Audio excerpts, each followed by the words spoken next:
Hey guys. You are watching your anime world, how are you all? Please support to subscribe this channel for watching new interesting stories. So in this video, we will see what if Deku had a quirk that literally attracted danger. Here is short summary. Izuku pressed his face to the door, giving Denki some more space, to see the woman take out a syringe from her jacket.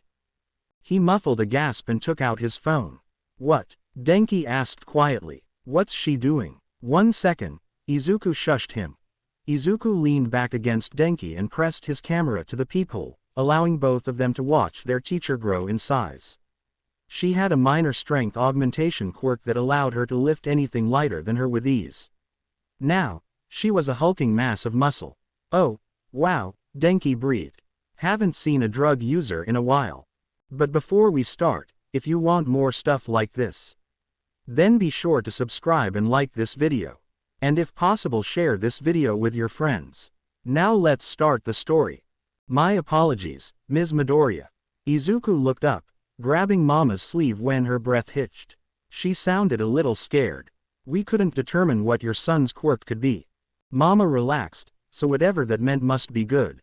Why would the doctor lady apologize for something good? Not even a category. No, the doctor lady answered, looking a little sad as well. Well, there was something. What is it? Mama asked, eagerly leaning forward. Izuku gripped her sleeve harder. She'd fall off of her chair if she went much further. Izuku knew they were in a doctor's office, but that didn't mean Mama couldn't get hurt. It's a passive, area of effect quirk, the doctor explained. Mama leaned back a bit as her brow furrowed. She wasn't angry, Izuku saw, she was just a little confused. Though it is beyond any equipment we have here to identify what it could be. I suppose that in itself is a sort of clue, Mama sighed, slumping a little. Izuku tugged on her sleeve, staring up at her. She was sad, or disappointed. Either way, she shouldn't feel like that. Mama looked over to Izuku, and he smiled. All Might made everyone feel better when he smiled. Izuku could be like All Might for Mama. She perked up a little, ruffling Izuku's hair a bit before turning back to the doctor. So, what does it mean to have a passive quirk? It's not able to be shut off or activated, the doctor replied. Izuku here just has an effect on his surroundings that is unlike a quirkless person's. He will most likely live a different life. At least, from the usual for people like you and me. It depends on what his quirk turns out to be. I see, Mama hummed. And she sounded nervous again. Why was Mama so scared? Izuku would be okay. He smiled up at her, trying to get her to cheer up again. Mama didn't react. Again, I'm sorry I couldn't help you more, the doctor apologized as she walked Mama and Izuku out. If it's of any consolation to you, it has a low chance of being something life-altering. Mama nodded and led Izuku out without another word. Izuku was getting worried. Mama, are you okay? Izuku asked, his legs almost running to match her pace. She was so tall. You were really nervous in the nice lady's office. Ah, it's nothing, darling, Mama assured him, kneeling in front of Izuku. I'm just a little worried about what that quirk of yours could be. Don't be, Izuku pouted, hugging Mama. I'm gonna be the best hero, and I'll have the best quirk. Just like All Might, I'm gonna save so many people. You won't have to worry anymore. Okay, Izuku, Mama chuckled, pulling back. We need to stop by the children's playroom so Mama can do something real quick, okay? Okay, Izuku agreed. If you stay in here and be good, we'll go get some ice cream, Mama promised. Does that sound good? Yes, Izuku nodded excitedly. Yes, I can be good. I'll be right back, Mama said, leaving Izuku in the playroom. At first, Izuku thought he was by himself, which would have been boring. However, the sound of someone playing with a toy made him realize someone else was with him. Izuku turned to see a boy his age with yellow hair playing with one of the wooden cube things. The one with all the wooden beads on twisty-turny wires and different things to do on each side. Hi, Izuku greeted him, running over to the boy. I'm Izuku. What's your name? The boy startled and looked up at him, surprised to be addressed. I'm Denki. Do you wanna play heroes? Izuku offered, hoping the boy Denki would agree. Really? Denki grinned, also excited to play. I've been so bored. Who's gonna be the villain? Why does there have to be a villain? Izuku asked, wrinkling his nose at the idea. Heroes don't only fight villains. Kachan doesn't agree, but I know I'm right. No way, Denki argued, in disbelief at the claim. What else do heroes do besides save people from villains? Well, natural disasters aren't villains, Izuku pointed out. And heroes sometimes patrol just to make people feel safer. Even if there aren't any villains about right then, heroes don't stop patrolling an area. You're so smart, Izuku. Denki exclaimed, amazed by his new friend's insight. We can play heroes. Izuku cheered, and he established an area where the two would be, patrolling. Mama walked in a few minutes later, and she laughed when she saw Izuku parading around with Denki. Alright, heroes, what are your hero names? I'm Mighty Boy, Izuku proudly declared, and this is my hero partner Sparky. Sparky, Mama echoed. Is your quirk electricity or fire of some sort? Denki shook his head, a little put out at the reminder that he had yet to discover his quirk. No, but my mom can make electricity. She's a super cool hero. Your mama's a hero, Izuku gasped, stars in his eyes. No way. Denki nodded, but he quickly changed his tune, shock showing on his face. But don't tell anyone. I don't wanna be friends with people just 'cause mama's super cool. Izuku nodded back, determined to keep his mouth shut on the matter. Hey, Sparkplug, a woman greeted casually as she walked into the room. Who's your new friend? Mama, Denki cheered, running up to the woman. Mama, this is Izuku. We played heroes. Oh, Denki's mom hummed. Well, that's great. Oh, they're so cute, Mama cooed, staring at Izuku and Denki. Do you mind if we arrange another playdate? Course not, Denki's mom answered. Here, take my number. I'll let you know when we're available. Sound good? Of course, Mama agreed. Thank you. Turning to Izuku, she said, all right, sunshine. We've gotta go. Can you say bye to your new friend? Bye-bye, Denki. Izuku waved, grinning when his new friend waved back. Izuku was so excited for when they'd next hang out. 2 years later, catch me if you can. Izuku teased as he ran under a slide. Denki shrieked indignantly as his hand barely missed. Again. You're too quick, Izu. Denki whined, huffing when Izuku began climbing up a play structure. Slow down. Why? Izuku asked, huffing his cheeks out at his friend. I'm winning. I wanna win too, Denki pouted. Get down. Izuku sighed, but he went down the slide. However, when Denki went to tag him, Izuku darted out of reach with a playful grin. That won't get me twice, Denki. Hey, Denki exclaimed, but he had a grin too. Just being given an inch was enough to keep him engaged. Come on. You'll never catch me, Izuku taunted, leading Denki around a bench. You've gotta think outside the box. That's what Mama sometimes says. I'm too dumb, Denki claimed, stumbling over the bench, tired of the spinning. Izuku just ran away. You're not dumb, Denki. Izuku protested. You're super duper smart, even smarter than me. No way, Denki argued. You're so smart with your Anneal's analysis. My analysis, Izuku corrected gently, ducking around a tree. Mama taught me that word. But yeah, you're even smarter than my analysis. You're lying, Denki gasped. Your analysis is so smart. Okay, but if my analysis is smart, then you're smart too. Izuku retorted. Denki went to protest, but found that arguing against his own intelligence would downplay Izuku's. Fine, Denki conceded, but the teachers say I'm dumb. Well, the teachers are the dumbest then, Izuku claimed, kicking the wood chips in the swing set area. 'Cause you are smart. Teachers can't be dumb. Denki wrinkled his nose, so thrown off by the idea of teachers being wrong. Teachers are always right. Nah, Izuku shook his head. If they say you're dumb, then they're not always right. You're so nice, Izu, Denki sighed, grinning at his friend. Also, got you, you're it. Do you wanna play hide and seek now? Izuku suggested, much to Denki's excitement. Yes, I've got a really cool spot.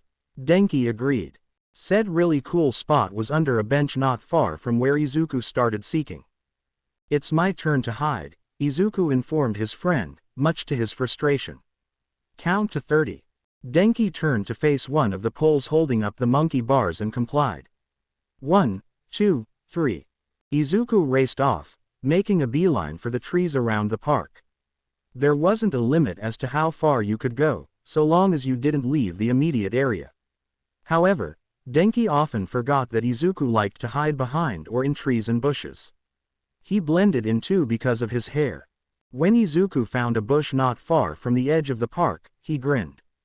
Perfect. He dove into the bush, nestling himself in the leaves. Ready or not, here I come. Denki shouted, and Izuku stifled a giggle. He'd never find this spot. Izu, where are you? Izuku watched his friend search the play structures, holding his breath when Denki got close to his hiding spot and giggling when Denki walked away, oblivious. A couple of minutes into the round, a large cracking sound startled Izuku. He whirled around as best he could to see a man looming over him. He was very tall, but Mama said everyone looked real tall when Izuku was so short.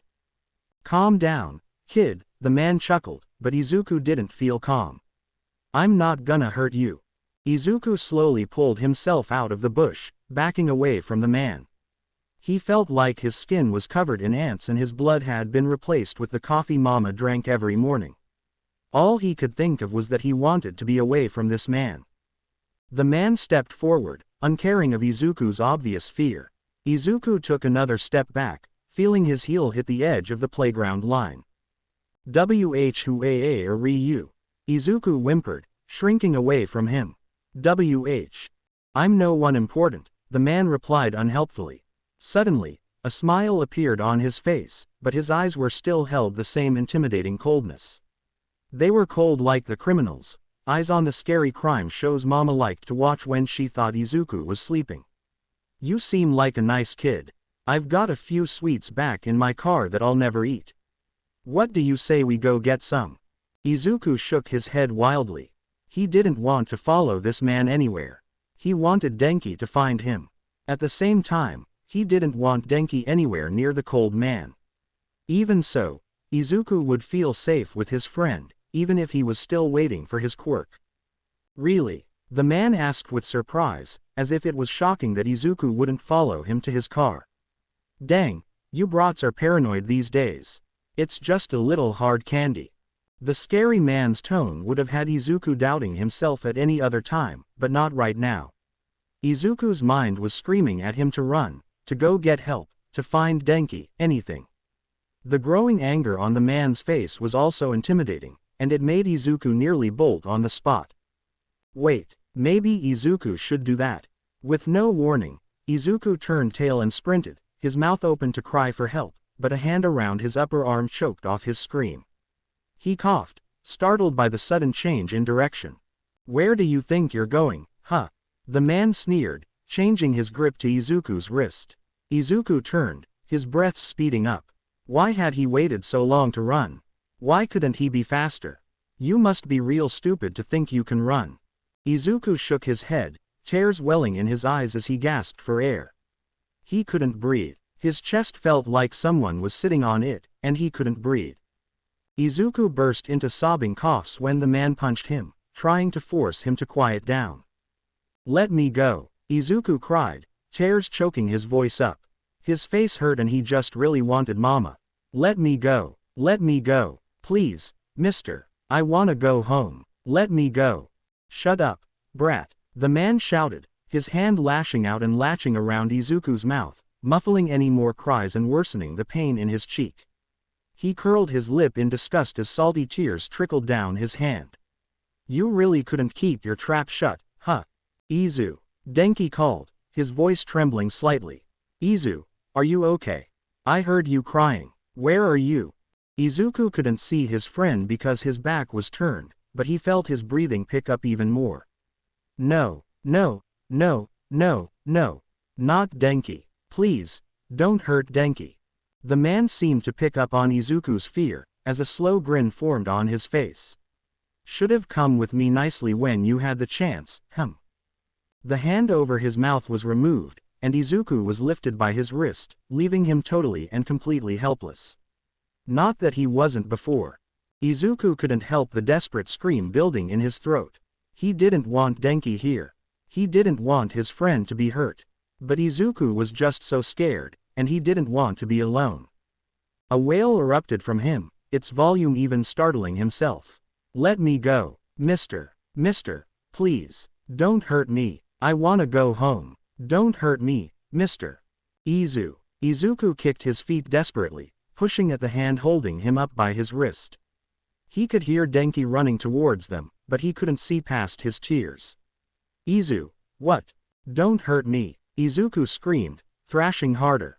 Don't hurt Denki, please. Leave us alone. Is this your friend? The man asked, but they both knew the answer. Something hard thunked against the side of Izuku's head, and he sniffled as he tried to calm himself down enough to see what it was. He almost wished he hadn't. Denki stammered, shaking as Izuku realized what it was. It was a gun. This was a hostage situation now. Izuku had seen enough heroes get into these before, usually as the negotiators, to know these were bad. They were dangerous. Izuku froze, understanding the weight of the spot he was in right now. He could die. He could die, and only Denki and this evil man would know. Denki would probably follow, or he'd be on the receiving end of whatever he'd wanted with Izuku. He didn't know which was worse. "You're smart kids," the man stated, and Izuku could hear the sick pleasure in his voice. "You know what'll happen if I don't get exactly what I want." Denki paused halfway through the plastic tunnel when he heard a cry from the edge of the playground. It sounded like begging with crying mixed in. As Denki backed out of the tunnel, he heard a solid thwack, much like when Mama punched the bad guys. Denki backed up even faster, climbing out of the tunnel faster than he ever had before. Denki muttered to himself, trying to figure out who was crying so much. If it was Izu, why? And what was the thwack? Was Izu hurt? Denki cried, searching desperately as the noise abruptly cut off with a loud shout. "Izu, are you okay? I heard you crying. Where are you?" The sobbing returned, desperate and louder than before. Denki was scrambling to find his friend. Where was he? A scream rang out, and Denki sprinted towards the noise. Denki caught sight of a man holding someone up by their wrist. He quickly changed direction and ran towards them, his eyes widening as he saw the full scope of the scene. Izu was wailing, terrified, and he had a large bruise forming on his cheek. The man was grinning, his quirk on display. It was just blue teeth, but it was off-putting nonetheless. If the encounter were different, Denki's sure Izu would be fascinated by it. But right now, this was terrifying. What? Denki began to ask, but Izu cut him off. "Don't hurt me," he pleaded, struggling to break out of the man's grip. "Don't hurt Denki, please. Leave us alone. Is this your friend?" The man hummed, and Denki could feel ice go down his shirt. He knew what that felt like, and it wasn't pleasant at all. He didn't like that the mean man knew who he was to any degree. He wanted to run, but Izu was still stuck. Suddenly, the man pulled out a gun, pressing it to Izu's head. A clear threat. Denki's breath hitched, and Izu's sobs hesitated, both aware of the new danger. Izu. Denki whimpered, fear flowing through his veins. It felt like someone had sent fire through his body, flowing and pushing through every part of him. It was like the caffeine Mama told him not to drink, but he tried once. "You're smart kids," the man stated, and Denki saw his grin widen.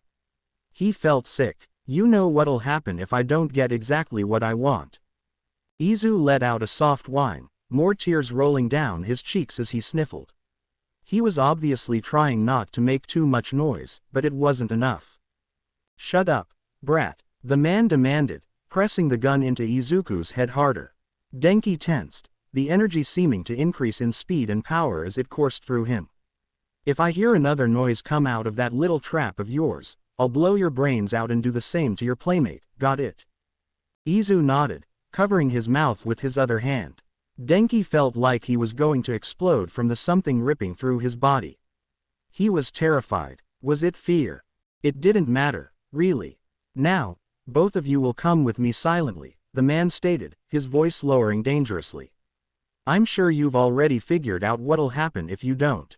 The feeling grew, and Denki practically vibrated from it as he crept closer to the man, ignoring the way Izu shook his head frantically. The man shoved the gun against Izuku's head, forcing it to the side roughly. Cut that out, you little rat. Izu froze, but his eyes pleaded with Denki to stop. To turn around. Denki would like nothing more than to flee, but then Izu would die. Well, the man prompted, eyes flicking to the gun. Another threat.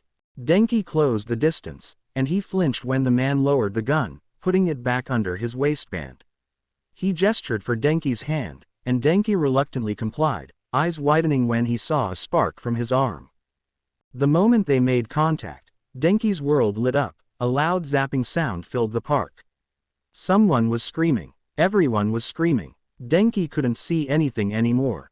He distantly heard the thump of Izu hitting the ground. The man's screams echoed throughout the forest, pained and scared and furious. The last thing Denki saw before the world turned to static was the man hitting the ground, twitching and unconscious. Denki! Izuku cried as he fell from the man's grip. Denki was screaming. The evil man was screaming. Izuku was almost screaming. It hurt to look at the electricity arcing through the air around both of them. It was so bright, and the man's face was twisted into a tortured expression. Izuku would remember it forever, probably. After the longest seconds of Izuku's life, the flashing stopped, and the smell of ozone began to fade. Izuku opened his eyes and saw the man lying prone on the ground in front of him, unconscious. He wasn't dead because Izuku saw his chest moving up and down.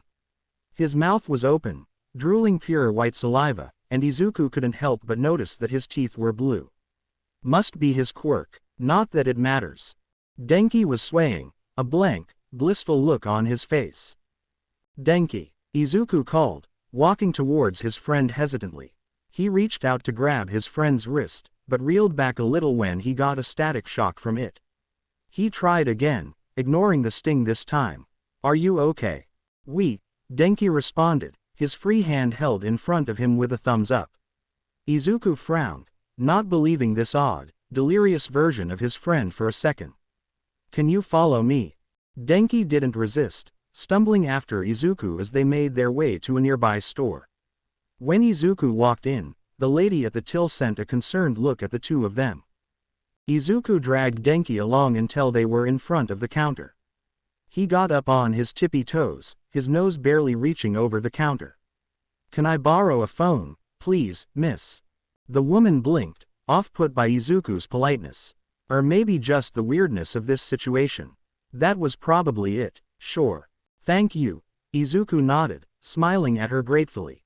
She handed the phone over, staring at Denki. Izuku subtly blocked the majority of his friend from view and struggled to use the phone with one hand. 110, what's your emergency? A man asked, his voice staticky over the phone. My friend and I were attacked by a mean man. Izuku answered, ignoring the way the cashier's breath hitched, surprised by the situation. He continued, his voice crumbling as he recounted the experience. He tried to take me to his car, but when I said no and C cried D, hit T me E. Then he pressed DDAAG gun to my head DA and T told me to shut up or my YFR friend D and I would DD die. He grabbed my FR friend, but my friend D suddenly G got an electricity quirk A and he shocked the mean man. And now the mean man is on the ground and Dr. drooling, and we're at a store using a nice lady's phone. Izuku was proud of himself for keeping mostly calm and coherent. Izuku felt tears welling in his eyes, though, and he squeezed Denki's wrist harder. Can you tell me where you are right now? The man requested. We're in the Kinkyu corner store by the park, Izuku obliged. The evil man's by the swings near the forestry part. Unless he left. All right, stay where you are, okay, kid.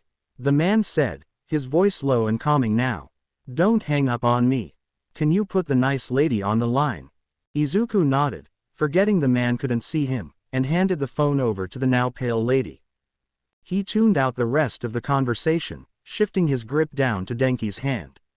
Denki seemed to be coming to a little bit, since Izuku felt his hand grip back. He also looked a bit more present than earlier. Are you okay? Izuku tried again, getting a dazed nod in response. It was better than nothing. I'll protect you next time, okay? Denki nodded again, and Izuku sighed. A few minutes later, a man in a long tan overcoat walked in, his coat swishing around him dramatically like in the movies. Other than the coat, though, he was entirely unremarkable. He looked around and noticed Izuku and Denki sitting against the counter, and he walked up to them. He knelt in front of them with a small, assuring smile. Hey there, he greeted them, adjusting to sit cross-legged instead. I'm Detective Tsukauchi. Can you tell me your names? We need to contact your parents. I'm Midoriya Izuku, Izuku answered, sitting up a little more. And this is Kaminari Denki. Mama's at work, can't we wait until she's home? Sorry, kiddo, the nice man named Detective Tsukauchi chuckled. But probably not. Are you two okay? Not hurt at all. Denki's got some backlash from his quirk or something, Izuku explained, and the detective nodded, clearly seeing it. And the mean man hit me and bonked me a few times with the gun. Something dark flashed in Detective Tsukauchi's eyes before he took a deep breath and composed himself again. Okay, that's good. Not that you're hurt, but I'm glad you two are all right. So is the man gonna get caught? Izuku asked, squeezing Denki's hand nervously. Mr. Detective chewed on his cheek, contemplating what to say. I can't guarantee that. But there's a good chance he's still where you left him. That's good, Izuku hummed, a little tired from the excitement of the day. When's Mama gonna get here? I don't know, kid, Mr. Detective admitted. But I'll wait with you two until she gets here, okay? Okay, Mr. Izuku agreed, relaxing now. His eyes drooped, but he didn't want to sleep. Unfortunately, it was inevitable, and he drifted off pretty quickly, leaning against something warm and soft. Probably the nice man's coat. He was out in less than a minute. Chapter text. What's up with that face, Sparky? A kid with light gray hair and a quirk that allowed him to transform parts of his skin into a bone-like substance taunted, laughing at Denki's attempts to shock the bully into letting him go. We're doing you a favor here. What opportunity, Tafuna? Denki growled, struggling against the boy's hold on his arms and collar. I don't understand what I could possibly get out of this. Izuku felt his heart grow heavy with a familiar weight at watching Denki get manhandled like this. He hated that his own misfortune was shared with his friend, but Denki was insistent on staying by his side. They'd been jumped as soon as the bell had rung, the teacher leaving swiftly to avoid having to step in. Kids snickered as they watched Izuku's arms get restrained by one of Tafuna's goons, his arms held painfully behind his back. Another hovered nearby, ready to stop Izuku should he bolt somehow. Izuku's not entirely sure why they thought he needed to be watched by two people. He wasn't even allowed to fight back. Not when his quirk was still being puzzled out. He was essentially quirkless to them. A death sentence in this place. This one's good, the goon that wasn't restraining Izuku stated, and their course changed direction. They were headed for a worn-down door, stained a little at the bottom with cleaning fluid. Izuku resisted the urge to sigh, eyeing the closet warily. The goon who'd said something opened the door, and Izuku wrinkled his nose at the closet. It wasn't exactly dirty, but it wasn't appealing either. Can we please not do this today? Izuku asked, his voice rising a few pitches, digging his heels in as the one restraining him tried to drag him over. The other goon walked over to him and backhanded him, causing him to bite his tongue. He didn't protest after that. Don't hit him, Denki shouted, nearly throwing Tafuna off.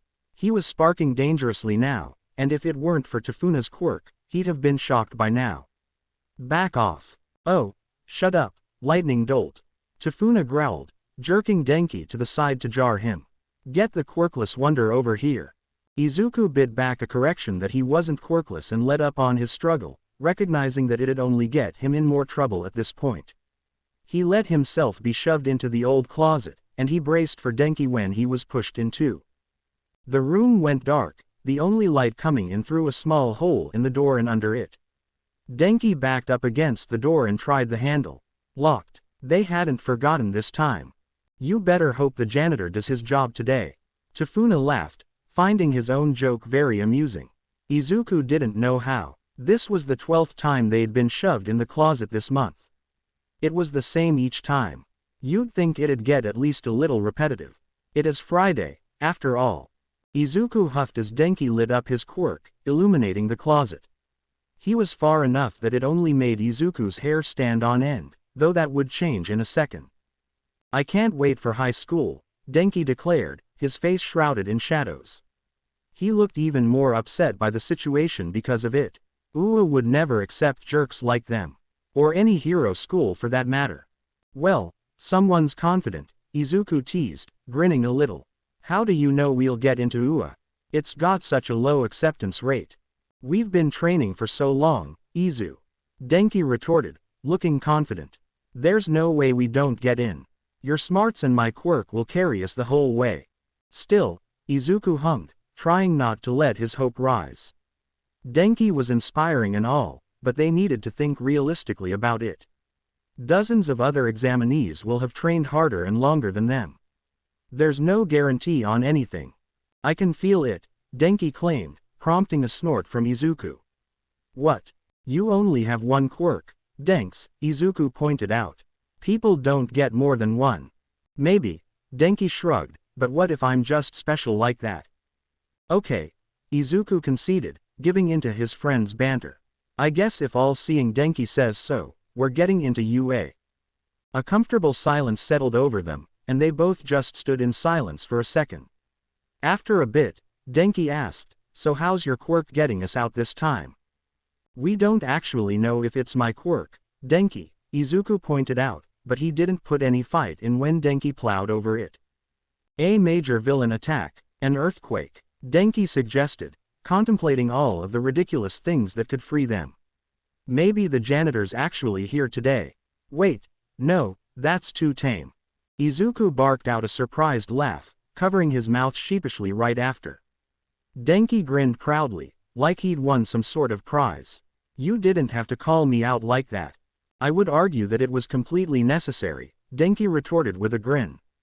You get your hands on a dictionary one time, Izuku sighed, a teasing smile on his own face. Denki squawked indignantly, but he still had a grin on. The silence covered them again, but this time it was heavier, more solemn. How are we going to get out of here? Denki muttered, looking at the door over his shoulder. What if we don't get out until tomorrow? When will we have dinner? What about Mom? We'll survive without dinner for a day, Izuku said, an empty smile on his face. And we have our phones on us. We could get your mom to come help. Maybe she could arrest them for something, Denki joked, but it fell flat. But what if she can't come? What if Auntie Inko came? Izuku bit his lip and shook his head at that, and Denki's face fell further. It wasn't a mystery that Mom hadn't been around as often. She'd started growing distant when Izuku's suspected quirk began to act, drawing danger to him frequently. She couldn't handle the stress of having a child like that. They still hadn't registered it, too scared to speak it into existence. To really solidify that Izuku was a trouble magnet. A burden. Dangerous, but not by any of his own merit. Denki opened his mouth to say something else, but the sound of heavy footsteps caused him to shut up before he could speak. Izuku gestured for him to shut off his quirk, and his friend complied, allowing Izuku to look through the hole in the door. At a glance, Izuku recognized the teacher's attire, so he opened his mouth to shout for help, but quickly identified her as the gym teacher. Never mind, she'd probably just yell at them for getting in that situation in the first place. Izuku sighed as she spoke, further cementing that she would absolutely not help them without somehow punishing them. Finally, those little twerps are gone. I swear those clubs of theirs take longer to leave each day. Izuku backed away from the door, bumping into Denki, who'd been trying to peer through the hole himself despite the fact that Izuku was completely blocking it. He turned his phone on and selected the camera, turning it to recording.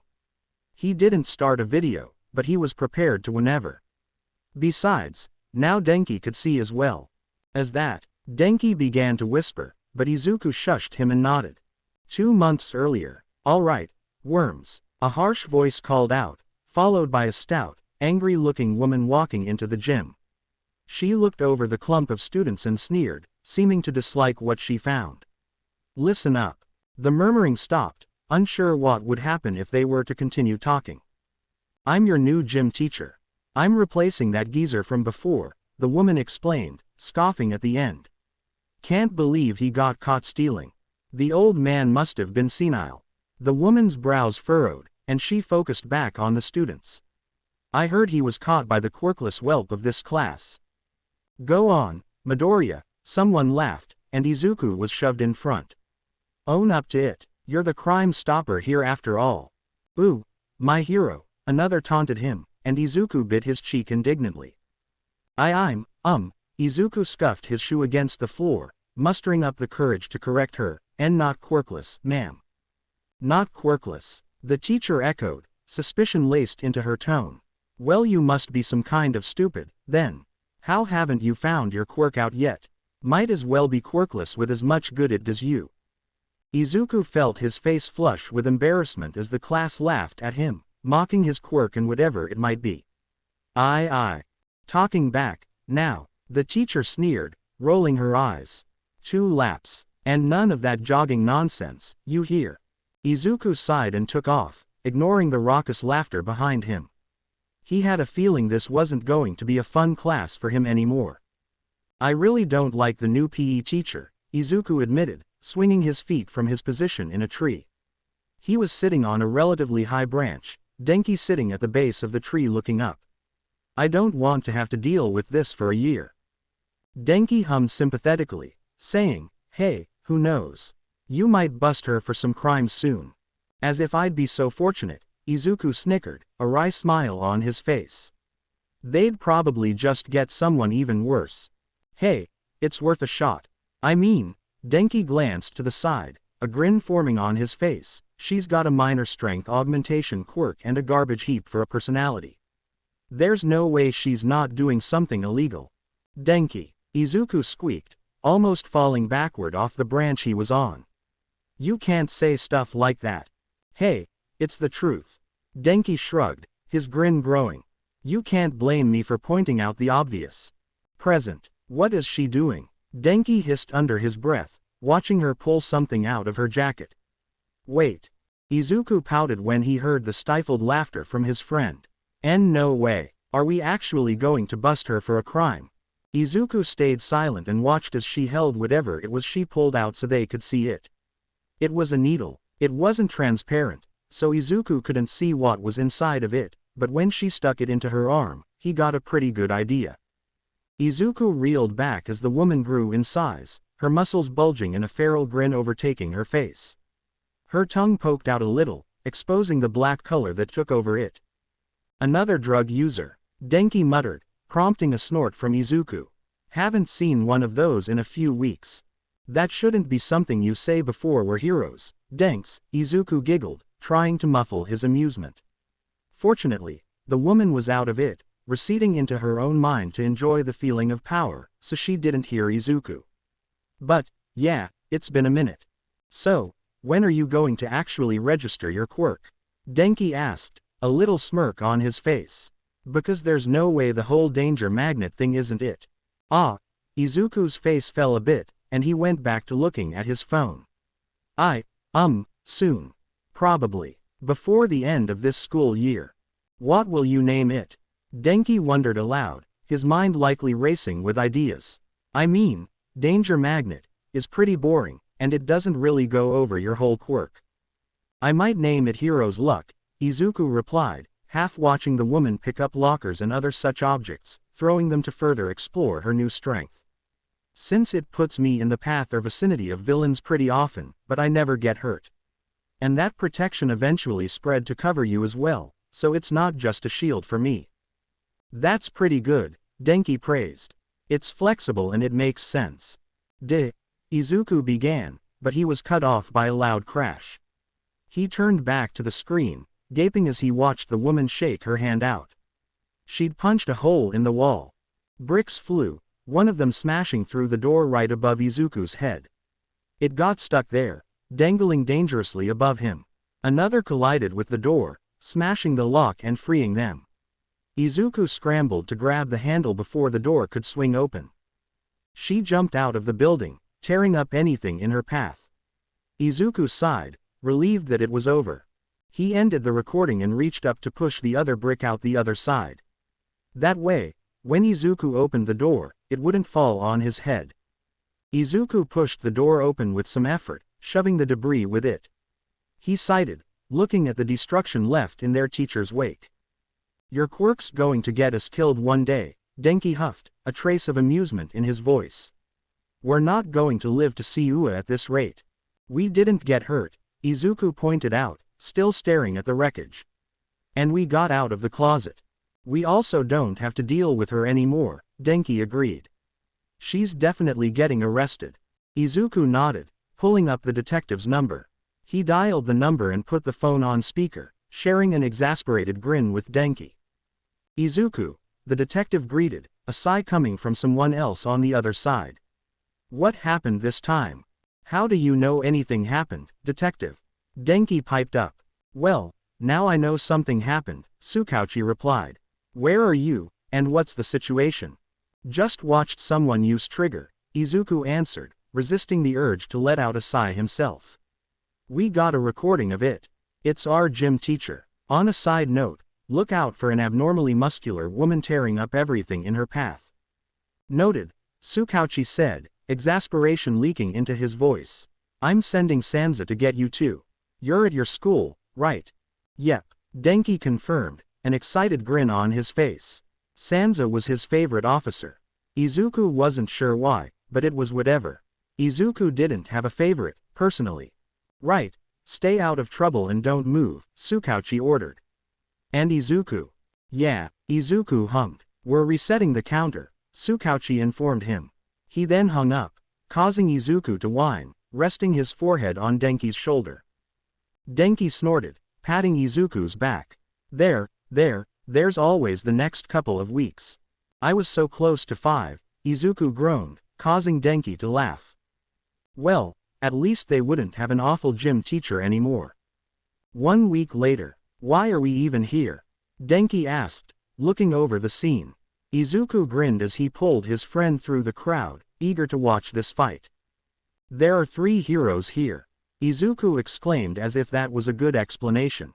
"Kamui Woods, Backdraft, and Death Arms.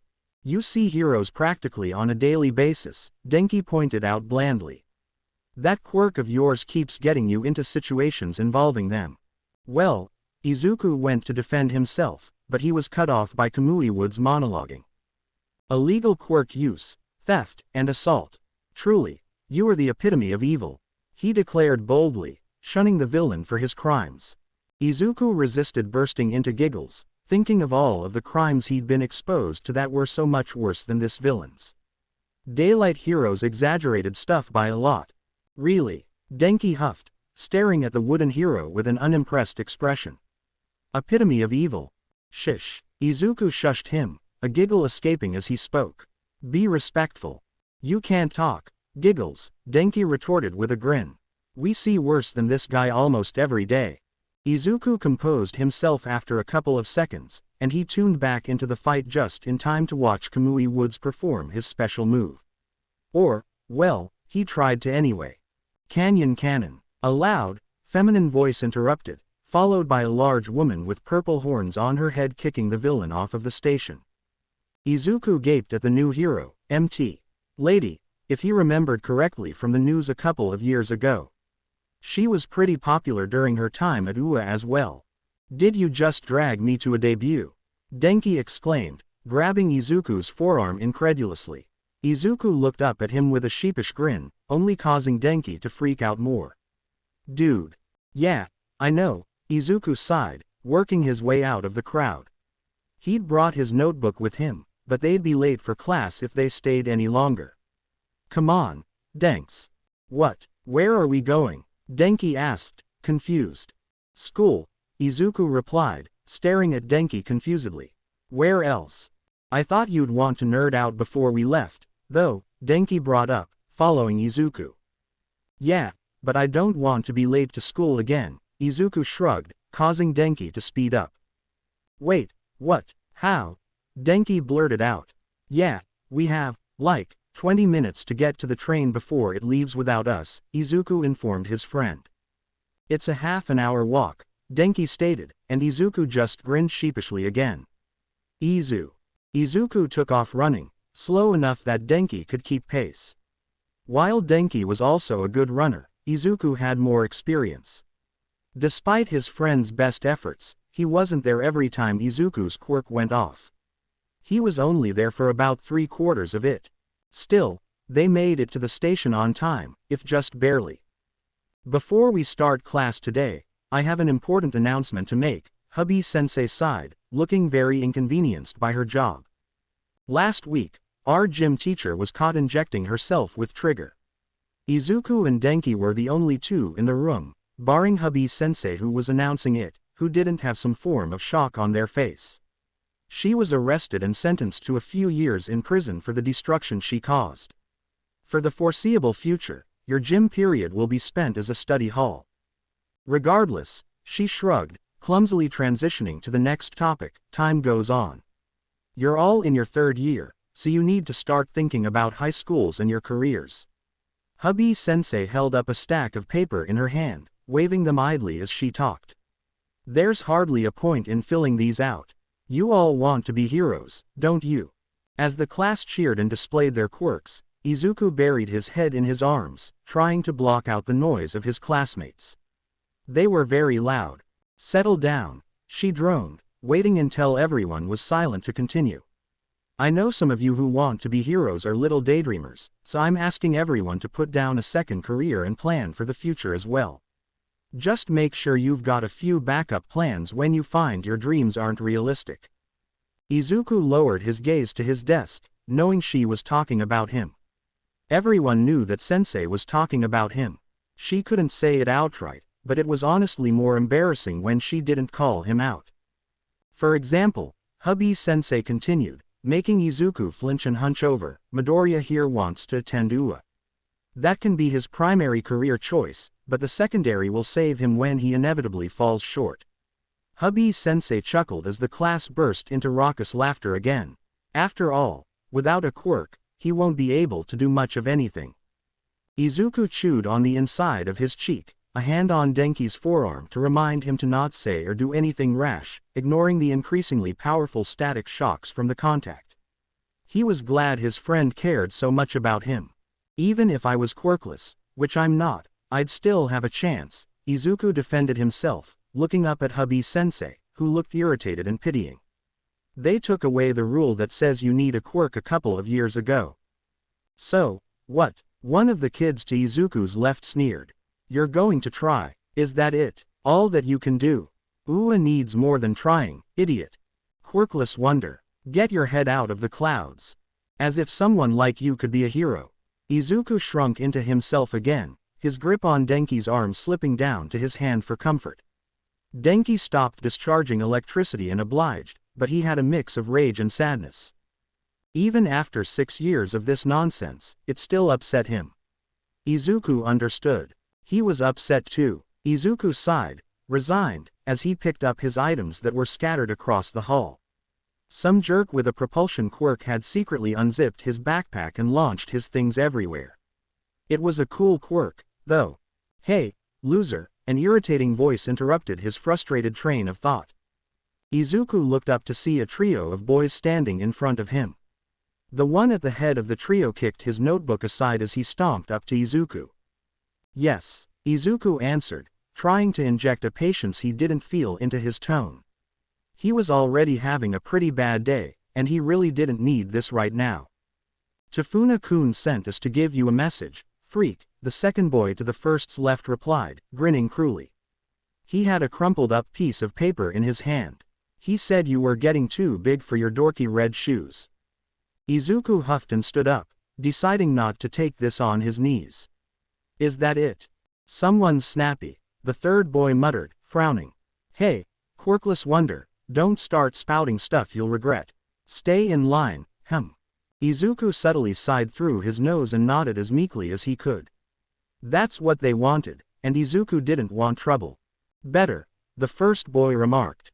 Don't go starting things you can't finish, runt.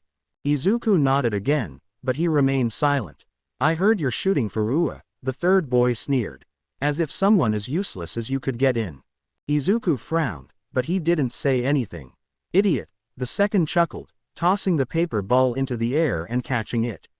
Hey, we have a bit of advice for you, and maybe it's the same as what Tafuna wrote you.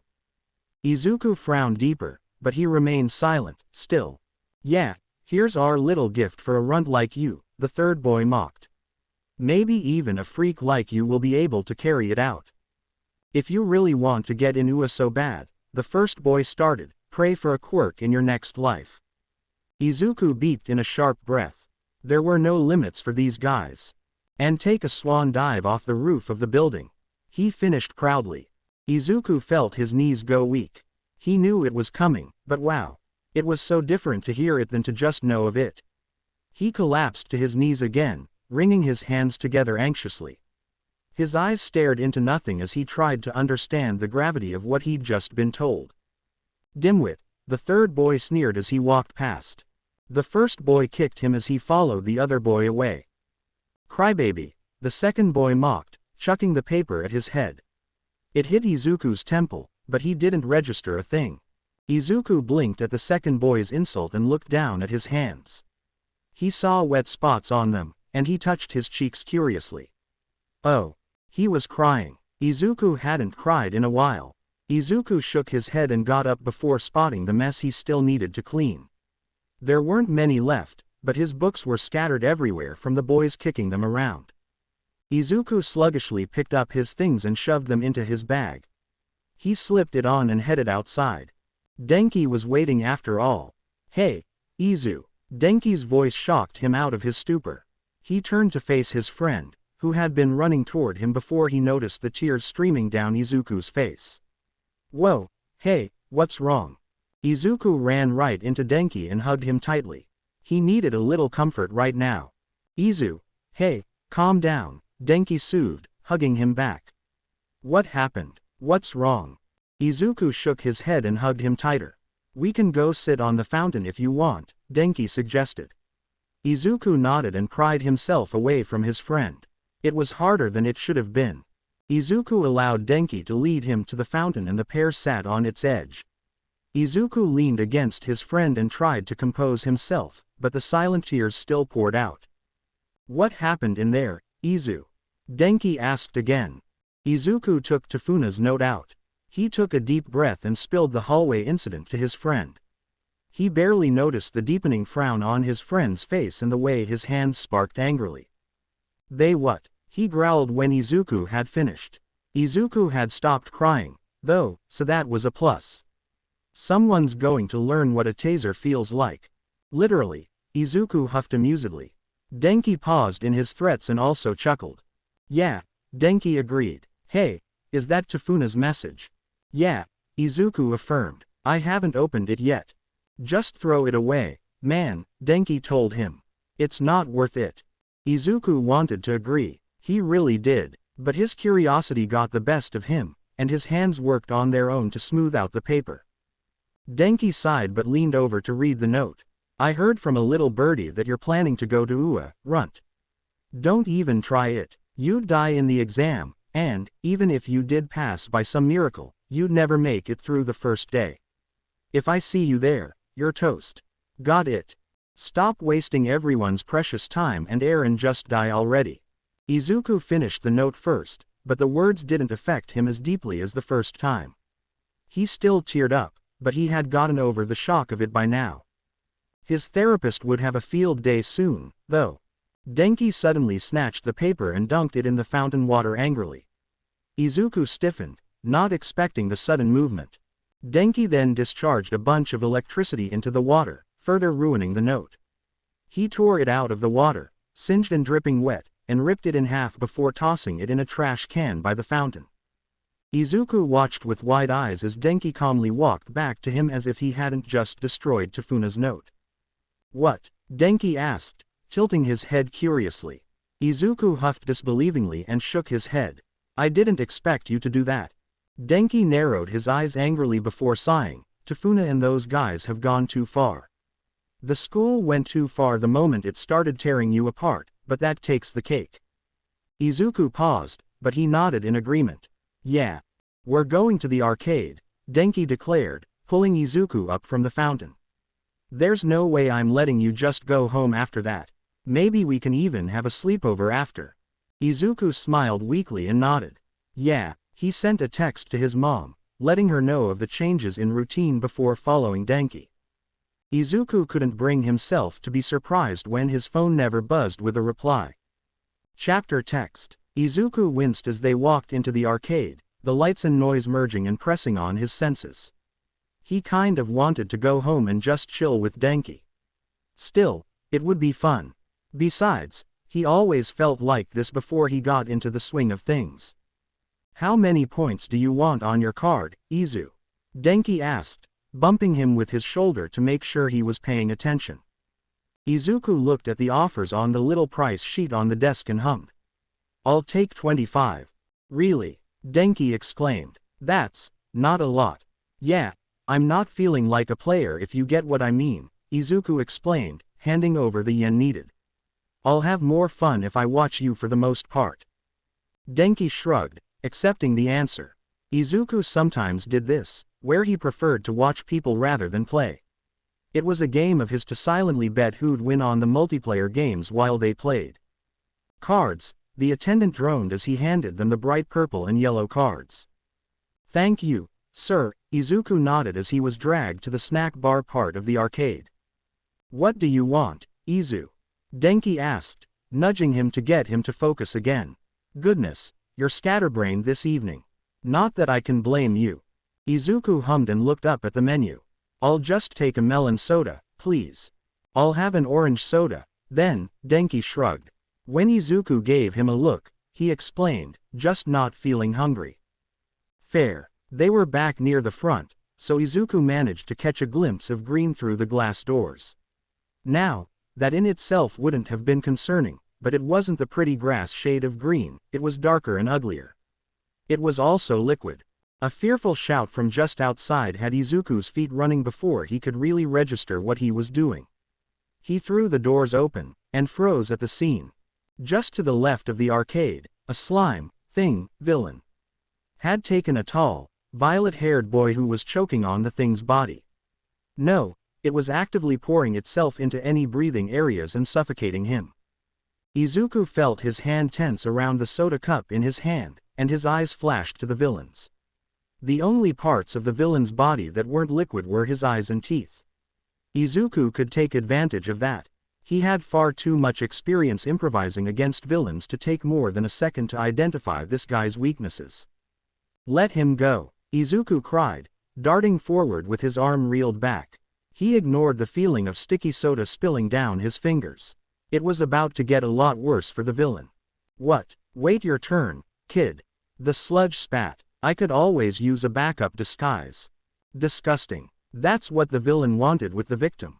Izuku took the split-second moment of distraction to hurl the cup at the villain's eye.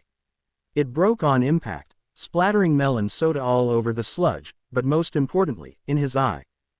Gah! The villain recoiled, loosening his hold on the victim. The boy shook his face free and gasped for air, which had been denied to him for too long. You brat! I'll kill you and leave you for the birds to hollow out. Izuku huffed, latching around the victim's torso in a rough semblance of a hug, and pulled. His feet dug into the ground as he tried to free the boy from the viscous substance, but it was thick and muddy. Izuku glanced up to see an arm of fluid coming down on him. Denki ran up and followed Izuku's movements, and the two of them barely managed to pull the boy free before the attack impacted the road where they'd once been. Come on, Izuku muttered urgently, tugging at the boy's shoulders to help him up. Hey, come on, we have to go. Izuku helped him up just as familiar blonde bangs pierced the sky in front of them, preceded by a manhole cover flying away. All four of them gaped as All Might himself stood just down the street. People were gawking around them at the odd sight. Izuku snapped out of it just in time to see the villain lunge at them. He shoved the victim aside, forcing the boy to stumble out of range, and followed, running away. I'll kill you all. Denki ran at the villain, scowling at the idea that it dared to try and hurt his friend. He'd knock the villain out before it could hurt anyone else. Young man, Stop. You'll get hurt, All Might ordered, but it was too late. Denki was all but captured by the sludge, the villain doing its best to stuff itself in the other's lungs before it was too late. Izuku kept a hand on the victim's shoulder, knowing exactly what Denki was going to do. If the boy ran in to try and save Izuku's friend, he'd be caught in the crossfire. Izuku was just worried that the slime wouldn't have time to extricate itself from Denki, and he'd be left with sludge in his lungs. Let him go, All Might shouted, readying a punch, but the movement was aborted when the villain lit up, arcs of electricity moving around it. The sludge melted into a thin puddle, barely holding himself together. Denki coughed and sputtered in the middle of it all, trying to expel the liquid from his lungs. Denki, Izuku called, running up to his friend. Denki looked up with a weak grin before devolving into coughs once more. Sorry, my stupid Quirk ga. I wish you weren't always dragged into all of this. I knew what I was getting into, Denki croaked weakly, spitting out more sludge onto the ground. Don't apologize. I probably should have left it to All Might, huh? Maybe, Izuku agreed, but it was less messy this way. Still, don't be so reckless, okay? I get worried. You do not get to say that to me, Izu, Denki scoffed, half-heartedly glaring at Izuku, who grinned sheepishly. Your quirk literally attracts danger. You actively run towards it when it doesn't even do that. I love you, dude, but you're the reckless one. Not me. Maybe I'm rubbing off on you, Izuku deflected. You definitely are, Denki huffed. I don't regret rushing in any of those times, but still. Young man, that was incredibly dangerous, All Might chastised Denki, cutting Izuku's defense off. It was heroic, but it was reckless. Sorry, didn't mean to get in your way, Denki apologized. I just didn't want him to hurt anyone else. Well, you did accomplish that, All Might hummed. I must go now. Justice waits for no man, and neither do villains. Wait, Izuku blurted. Don't we have to give, statements or something? And two of them were forced to breathe sludge. What about paramedics? You sure know a lot about the process, huh, kid? All Might laughed nervously. Fear not, I will call the proper authorities. Goodbye, citizens. Izuku gaped as All Might launched off, leaving them with an ambiguously truthful promise of help on the way. I'm going to call Tsukauchi, Izuku sighed, pulling out his phone. Wait, so why do you know so much about this? The boy from earlier asked. And who's Tsukuaki? Detective friend, Denki shrugged. And, if you didn't hear me before, Izu has a danger attraction quirk. We haven't registered it yet, but it's there. You're officially quirkless, the boy exclaimed. And why do you have a detective's number? I guess, Izuku confirmed, ignoring the latter question. I'm definitely not, though. I let everyone in my school know, and I'm still the quirkless kid. Dang, I'm sorry, the boy huffed, rubbing the back of his neck. I've seen what people do to quirkless people. There's a quirkless kid at my school too. Gosh, I get it, Izuku interrupted gently. Yeah, being quirkless isn't fun, but at least I've got Denks with me. I can't imagine what it's like for her. Yeah, the boy nodded, looking down. So, Denki hummed, looking to the side as the air grew uncomfortably quiet. What's your name? I'm Kaminari Denki. Izuku snorted at the tactless distraction as the boy answered, Shinso Hitoshi. I'm Midoriya Izuku, Izuku replied. I'm sorry for the next couple of weeks, but the way. What? Shinso frowned slightly, confused by the apology. Does your quirk let you see the future or something? No, Izuku chuckled. Whenever something like this happens with someone of significance or my age, it usually keeps happening with that same person. But, it might not happen. If you just ignore me, it should stop happening. How do you know all of this? Shinso asked, quirking an eyebrow. Which part? Denki chirped. All of it, Shinso deadpanned with a flat expression. The people getting repeatedly dragged into my messes thing is what's happened with almost every hero or teenager I've met, Izuku explained. They all chose to ignore me and get out of the cycle thing.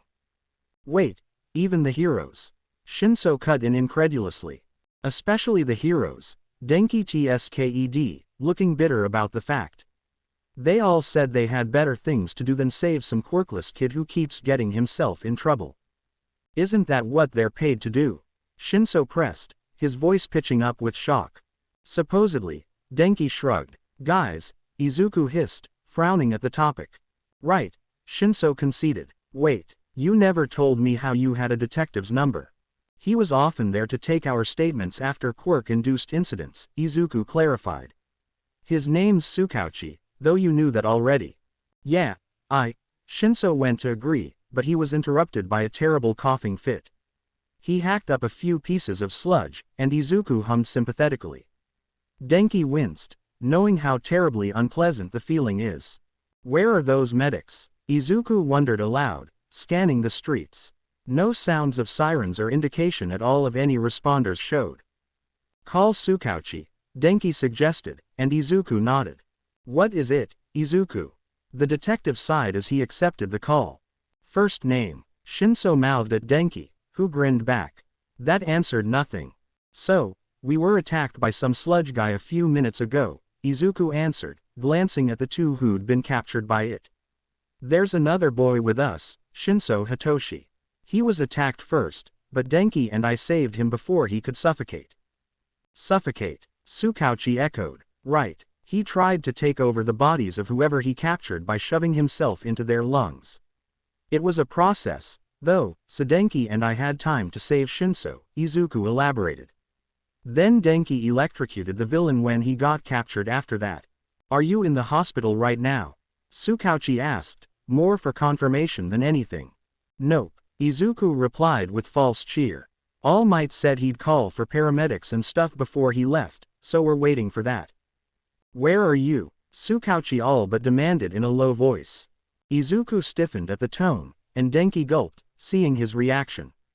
Izuku only seized up like that on a call if Tsukauchi was mad at something. He was not friendly when he was angry. We're at the arcade in Musudafu, Izuku answered in an embarrassingly high voice. The one by Aldera Middle. You know the one. Yes, Tsukauchi replied. Wait there. Do not move, so help me, Izuku. Yep, Izuku squeaked. Waiting. Paramedics are on the way to your location. They should have arrived a while ago, Tsukauchi growled. I'm going to strangle Toshinori, I swear. Who's that? Izuku interrupted against all common sense. He didn't recognize the name, which was odd considering that he frequented the police department.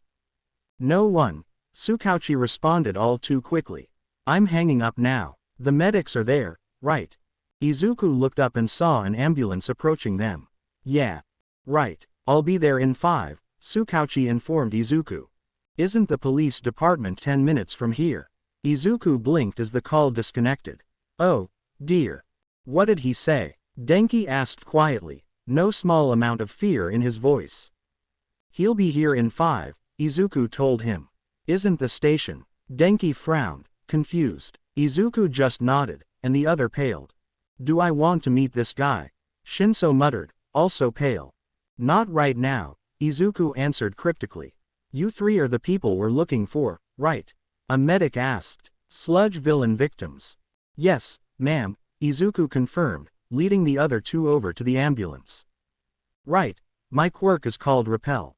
I can repel any material I've touched within the last 5 minutes so long as I can lift it, the woman drawled as if this was a common speech she had to make. It probably was. Is there any sludge left? Well, Izuku looked to the side where the clumps of sludge that were previously in the other two's lungs lay innocently. They've been coughing up the villain for a few minutes now. The medic sighed, resigned to her fate, and tapped the sludge ever so slightly. This might get rid of your spit too, she warned, before she ushered the trio over to the road. I'm going to put my hand on the ground between your feet. Stand up straight. We don't want complications. Denki was even paler now, but he nodded anyway. Shinso also looked like he really didn't want to do this. This is only a temporary solution until we get to the hospital, she said. Still, be ready. She knelt down, and Denki parted his feet ever so slightly. Suddenly, he was coughing up a concerning amount of sludge as he hacked up whatever was left in his lungs. He was gasping for air between each hacking cough, and with every wince, Shinso looked even more fearful.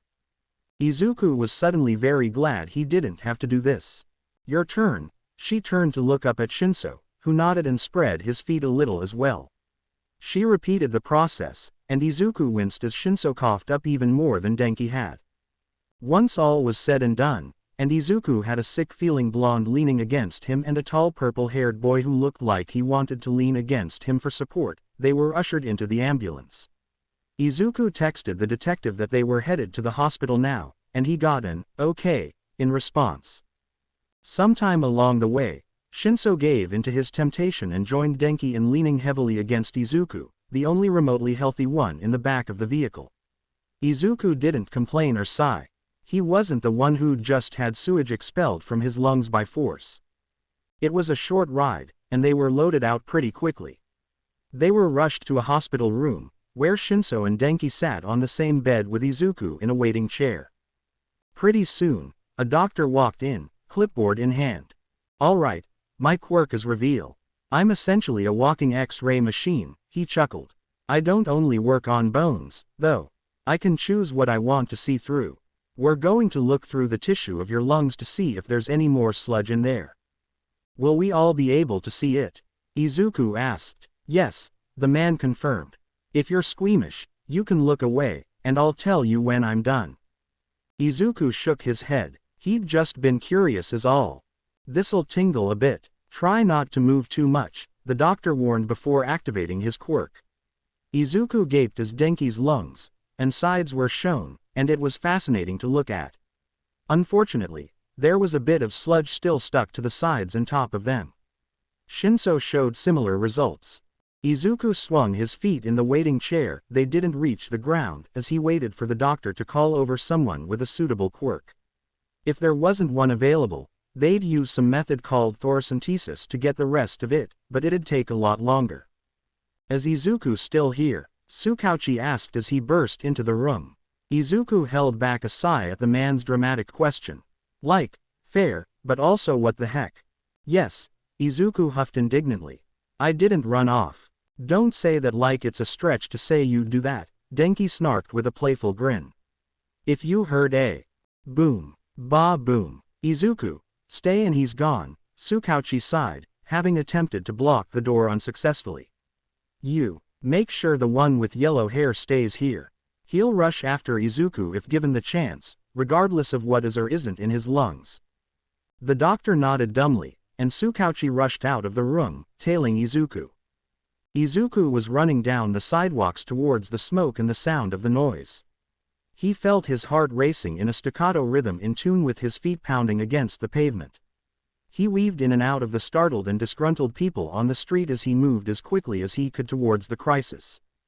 If it's just an apartment on fire or a villain that's in good hands, then Izuku will go back to the hospital, probably with an angry Tsukauchi towing him back. However, his gut, or maybe his quirk, is screaming at him to go to the scene of the attack. His gut quirk hasn't lied to him before. Izuku saw a crowd gathering at the end of a street, and he noticed the raging fires on either side of it. Kamui Woods was darting in and out of the buildings, bringing civilians out of the flaming structures. But the thing Izuku focused on was the familiar writhing form of a villain he'd seen not too long ago.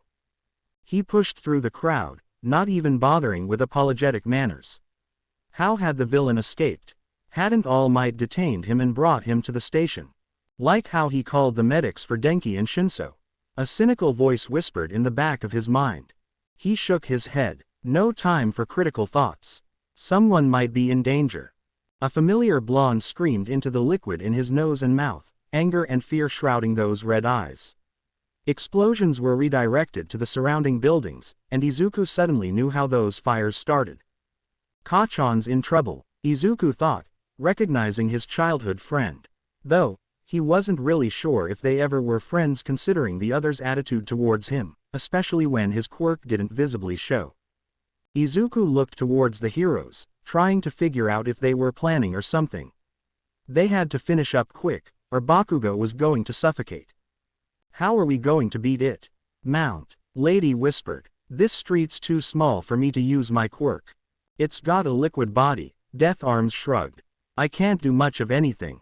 Guess we'll have to wait for someone with a better quirk, MT." Lady sighed. Izuku felt his hands shake. Not with fear, though.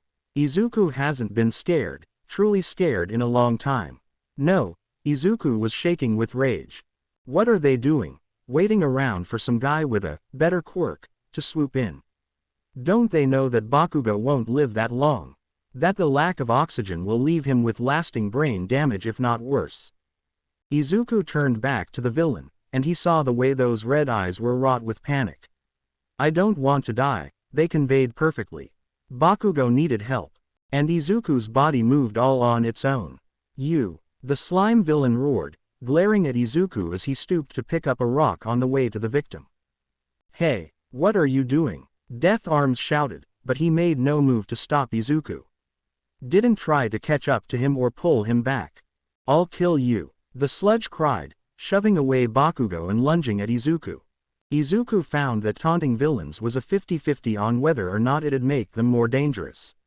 Considering that the sludge villain threw away his only hostage, Izuku was willing to bet that it was irrationality for him. If you can catch me. Izuku dared him, dancing out of reach of an attack. He readied his arm to throw the rock, but the villain covered his eyes to protect them. Izuku, the detective called. Ah, he'd caught up. Izuku fought back a grimace, trying to subtly tell Tsukauchi to leave. That he had it handled. Get over here, kid. Izuku rolled out of the way of another tendril of slime, taking the opportunity to launch the rock. I will tear you limb from limb, brat. The villain swore, and Izuku could hear Tsukauchi shouting more warnings and commands.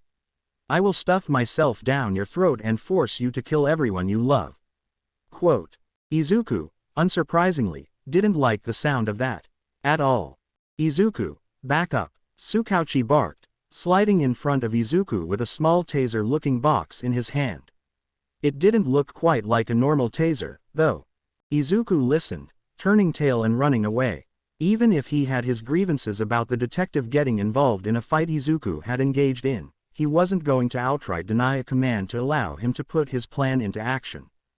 A limb of slime swung down, and Izuku didn't Tsukauchi move at all out of the way.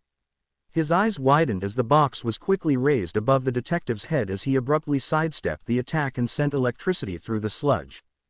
Yellowish-white arcs of electricity arced around the villain for the second time that day as it convulsed, crying out terrible crimes he'd do and other unsavory things. Tsukauchi looked cold in the light from the electricity, an expressionless mask on his face. Izuku was so dead. At least Bakugo wasn't. The villain collapsed in a puddle, knocked out completely. Izuku stared at the thin substance and couldn't help but feel slightly intimidated by the dazed look on his face. Tsukauchi really was going to kill him. Oh dear.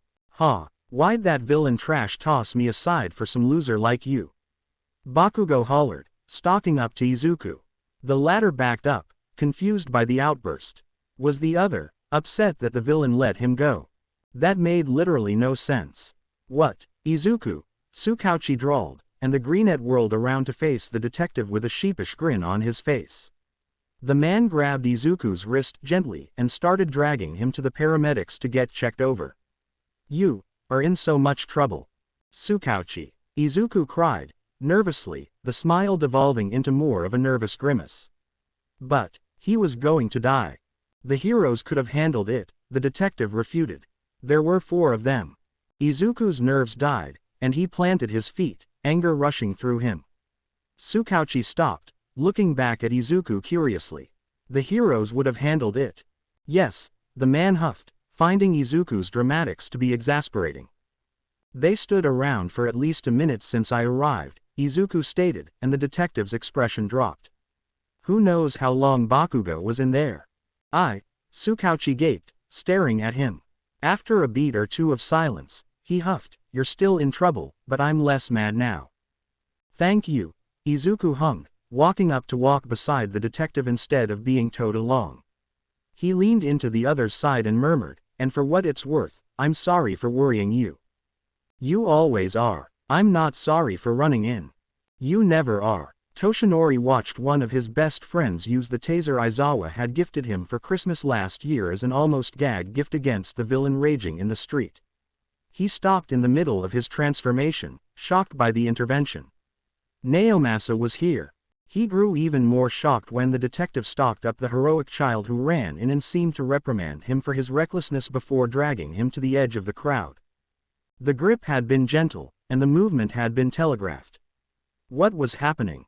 Then, thanks to his height, he saw the child lean into Naomasa, and the man leaned in slightly right back. They were that close. Come to think of it, they didn't look terribly different. The boy had green almost black hair, and Naomasa had black hair as well. They were both very brave, if the child's rushing in to save another child said anything. Why didn't Naomasa tell Toshinori he had a child? Chapter text. April. Okay, so you met All Might, right? Denki asked, sitting next to Izuku on the train as they rode to the closest station to the QRA, or the Quirk Registry Admittance, building. Izuku nodded, confirming Denki's question. And then you fought the same villain again. I didn't really fight him the first time. And save your childhood friend from the guy's clutches, Denki finished, glaring at Izuku half-heartedly for the interruption. Also, what else would you call throwing soda in a villain's eye? A prank. Izuku shrank in his seat with a sheepish chuckle, and Denki threw an arm around his shoulders with a laugh. Anyway, there is no way you don't have a danger attraction quirk, Denki concluded, and Izuku nodded with a hum. Like for most people, that's just a crazy day. Once in a lifetime thing, really. But this is, like, a bi-weekly occurrence for you. Definitely a quirk. Thanks, Denks, he muttered, leaning into Denki. I needed that. Anytime, Izu, Denki chirped, squeezing Izuku's shoulder gently. Besides, you helped me find my quirk. Wait, Izuku stammered. We were almost kidnapped. So, Denki shrugged with a teasing grin. I manifested the coolest quirk ever 'cause of you. I wasn't the one who gave you good quirk genes, Izuku protested with a small pout. I just accidentally helped you stress manifest your quirk. Same thing, Denki drawled with a playful grin. Izuku and Denki looked up at the speakers in their car as a voice announced that their station was coming up. What are you going to name it? Denki asked as they filed out of the train. You mentioned something like Hero's Luck a few weeks ago. Are you going with that? I'm not sure, Izuku hummed. Hero's Luck implies that my quirk's objectively fortunate, but I'm not lucky to be attacked by villains every other day. Maybe, Denki nodded. What if it's something like Villain Magnet? Yeah, but it's not always villains, Izuku disagreed. And that implies that there's no protection for me at all. I'm just attracting trouble. What if I? They bounced ideas back and forth all the way to the large government building. Ideas like plot armor, which was shot down, and double trouble, up for consideration, were suggested, but Izuku wasn't satisfied with any of them. Intel 1000 says you'll name it main character energy, Denki joked, bumping Izuku's shoulder as they walked into the office. Sounds like someone's out 1000 yen. Then, Izuku shot back, and Denki froze, not expecting the other to agree to that. Wait, Denki cried, scrambling to keep up with Izuku. You're not really. Why would I lie about my registry, Denks? Izuku huffed with a small grin. Besides, it's vague, but it tells all of the quirk. What do you want? A flat voice interrupted them. The pair looked back to see the receptionist staring back at them with an unimpressed frown. If you're here to make a joke of your quirk name, know that you won't be able to change it for at least a year. Sorry, no, we're here to register my quirk, Izuku explained, stammering here and there. It's not physical at all, so it took a while to confirm it. Right, the woman droned, looking down at her computer. Name. Midoriya Izuku, the brunette answered. Age and presumed quirk status. The woman demanded. I'm 14, and I should be registered as a, to be determined, Izuku complied. If not, then maybe they said I was quirkless or unknown. So you weren't lying, the receptionist muttered, half to herself. Right, if you'll go down to office 12, we'll get someone to register your quirk and description. Thank you, ma'am, Izuku grinned, and he walked down the rows of small rooms, looking for office 12. There, Denki pointed out, and the other noticed the large 12 above the door. Opening the door, there was a small man in a suit, shorter than Izuku, even. He looked up and nodded a greeting to them, gesturing for them to sit down. "Midoriya Izuku?" the man asked, looking at his monitor again when Izuku nodded. "What is your quirk? Give me a basic description." "So, my quirk essentially attracts danger, but it protects me from most if not all physical harm that could result from it." Izuku began to elaborate. "For example, if I got caught in a villain attack, even if I was in the middle of it, chances are that I'd come out relatively unscathed. I also tend to meet people my age or of significance, like heroes, in these situations." "Are there any physical signs of your quirk being active?" the man continued, the clacking of keys being pressed filling the room. "Not that we know of yet," Izuku answered. "Okay, and what do you want to name it?" The man stopped typing and looked up at them, staring at Izuku with impatience. "Main character energy," Izuku replied, deadpan. The man froze, just staring blankly at the other now. "Are you sure?" "Yes," Izuku nodded, his voice still completely serious. Denki looked like he was trying his best not to laugh, or cry, or scream. This was great. "You understand that it has to stay like that for at least a year, correct?" the man confirmed. Izuku nodded again. "Okay." He shrugged, typing it out. "The proper filing and information changes will be mailed to you in 3 to 5 business days. There will also be a list of reputable quirk counselors with them." "Thank you," Izuku chirped, ignoring the last part. Mom would never willingly pay for a counselor at this point. "Oh my gosh, dude," the blonde muttered, dazed with confusion as they walked away from the office. "You actually did it." "Yep," Izuku grinned. "Dude," Denki gaped at him. "Are you upset that you have to give me 1,000 yen?" "I don't need it that much," Izuku assured him. "It's not that deep." "No, Izu, what?" Denki stuttered. Izuku felt terribly satisfied at the moment. They strolled down the steps just outside of the building, heading back to the train. On one of the last steps, Izuku's foot slipped, having moved too far forward, and he slipped backwards into Denki. Just as they tipped back, Denki beginning to yelp, a bang echoed throughout the street, startling them both. They crashed to the ground, and Izuku stared at the hole in the railing to their right. Someone had shot a gun, and Izuku would have been hit if he hadn't fallen. Denki might have been shot if he'd remained standing. "I say that we go back to the station," Denki voted. "Like, right now." "Sounds great," Izuku breathed, and both of them took off in a sprint to the train. Neither of them felt like getting shot today, no siree. The first part of the answer's definitely x equals 5, Izuku argued, his pencil tapping the problem on his paper frustratedly. "You forgot to carry the negative." "No, it is right there." "I did carry it," Denki pouted. "And I got x equals 41. If you'll look down at that part of the equation, you'll see that you got rid of it." Izuku pointed out, all but stabbing the other's paper with his pencil. "I am suddenly very glad I'm not in your class," Shinso commented, looking over at Izuku's paper. "Also, you subtracted wrong here. 13 to 8 isn't 6.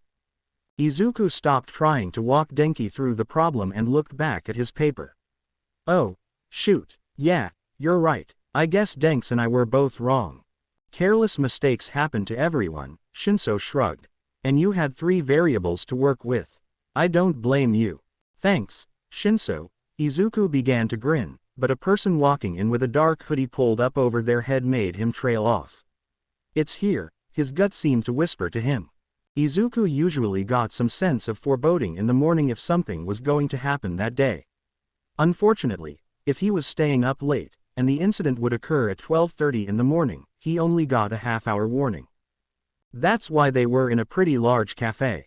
It's a higher chance for someone with qualifications to swoop in and save them instead of one of the trio having to do it themselves. "Izu!" Denki shouted, jolting Izuku out of his one-sided staring contest with the probably villain. "What's up, dude? Why are you staring off like that?" "Saw something," Izuku answered, and Denki tensed. Izuku grabbed his drink off the table, settling it in his lap. If it was an armed robbery, he didn't want to lose it. It had been expensive and very tasty. Denki followed suit, taking his drink off the table as well. Then, they both started packing up their stuff and setting it under the table in hidden spots. Shinso, confused at the odd conversation of vague sentences and weird movements, put his drink on the seat next to him before packing his bag as well. He usually decided to follow the other two's lead since they typically did these things in preparation of something. Denki and Izuku never used this for pranks or jokes, even if it was a great opportunity. Then Shinso would be deterred from following them again, and that could be the difference between his life and death. Izuku watched him stroll up to the register and pull out a gun. Guns were uncommon in the Quirk world, so it was a surprise to see one being used. "Give me all of the cash in that register or this bullet goes through your brain, and I take it out myself," the villain demanded in a low voice. It wasn't quiet, though. Izuku slid under the table, drink in hand, followed by Denki and Shinso. Shinso reached up and nabbed his drink as well, understanding why the pair had removed theirs from the table now. "Call Tsukauchi," Denki whispered. Izuku nodded, pulling out his phone and dialing the number. "What is it, Izuku?" Tsukauchi hummed flatly. "Armed robbery," Izuku replied in a hushed voice. "There's a villain in a navy blue hoodie with a black ski mask on under it. It clashes horribly, by the way." I don't need to know about the villain's color coordination," the detective sighed. "Where are you?" "We're in the Puff Puff Cafe by Ua. Do you know the one?" Izuku asked. "Yeah," Tsukauchi confirmed. "Stay hidden. Don't try to play hero, kid. We'll be there in 10. Izuku nodded and hung up, sliding his phone back into his pocket. 10 minutes until help comes. Shinso sighed, sagging with relief. Denki nodded and began to carefully sip on his drink, making sure that he didn't reach the bottom. Izuku leaned against the bench he and Denki had been sitting on before and looked at the scene while sipping on his own drink. The cafe was empty, most people choosing to leave. Denki and he had tried that once, and Denki had been taken hostage, so they just opted to hide now instead. The villain was waving the gun in the barista's face, shouting about a safe and hiding money. He was irritated and volatile, but he hadn't shot anyone. Slurp. Izuku felt his face heat up as the straw tried valiantly to beep up anything but air. He moves his drink away from him, shoving it at Denki, who looks like he's trying really hard not to laugh. Denki, with a shaking hand, takes the drink and puts it up against the wall.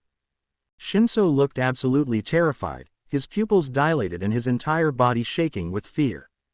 Denki patted his knee consolingly in the midst of restrained giggles, but it probably didn't matter if he tried to talk out loud at this point. At least he wasn't mortified with embarrassment like Izuku was. Small mercies. Seriously, who sips at an empty cup in the middle of a robbery? Rookie mistake. Denki was still shaking with repressed laughter. The barista was staring at Izuku with fear for him portrayed on her face. The villain was shaking with probably rage and shock.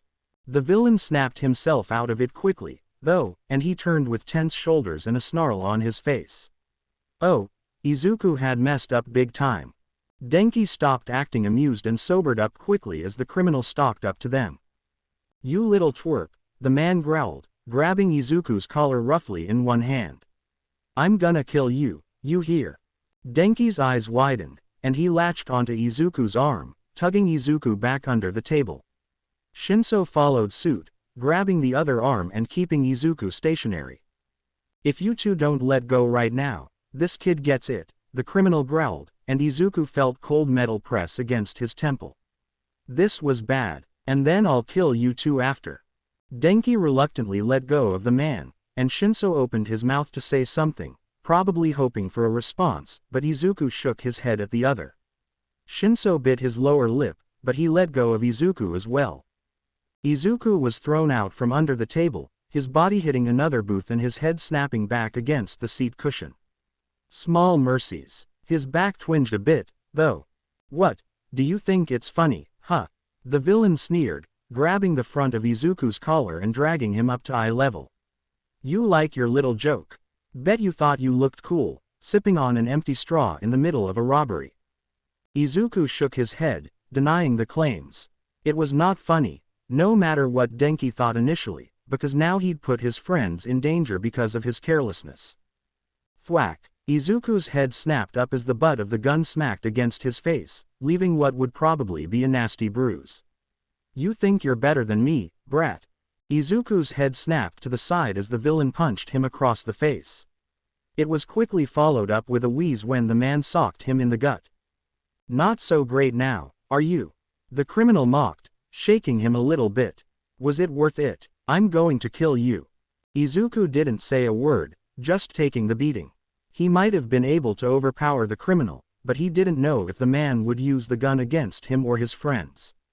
He didn't want to take that chance.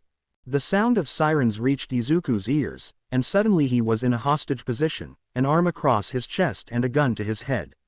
He felt his face ache with every breath he took, waiting for Tsukauchi to jump in. In a few moments, the door swung open. The bell announcing the detective's presence was high and innocent in comparison to the situation. Izuku tensed as Tsukauchi froze, his eyes fixed on Izuku's jaw and cheek, the areas that were likely bruising at the moment.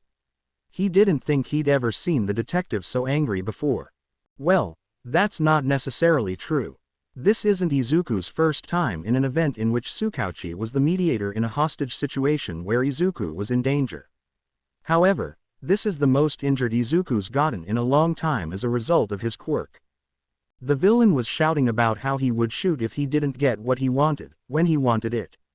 Izuku felt the barrel dig into his skull, and he looked deep inside himself for some sort of anxiety. I don't want to die, Izuku thought. However, it came with an air of detachment due to how often he found himself in this position. Maybe he did need therapy. However, the idea of Izuku's potential death never seemed to settle in the others' minds. Tsukauchi was angry, but he was staring at the gun warily. He was scared. Denki looked a little calmer, but he was also nervous for Izuku's well-being. And Shinso looked terrified. He was trembling violently, staring at Izuku with pure fear in his eyes. He kept looking around for something, anything to use to help Izuku.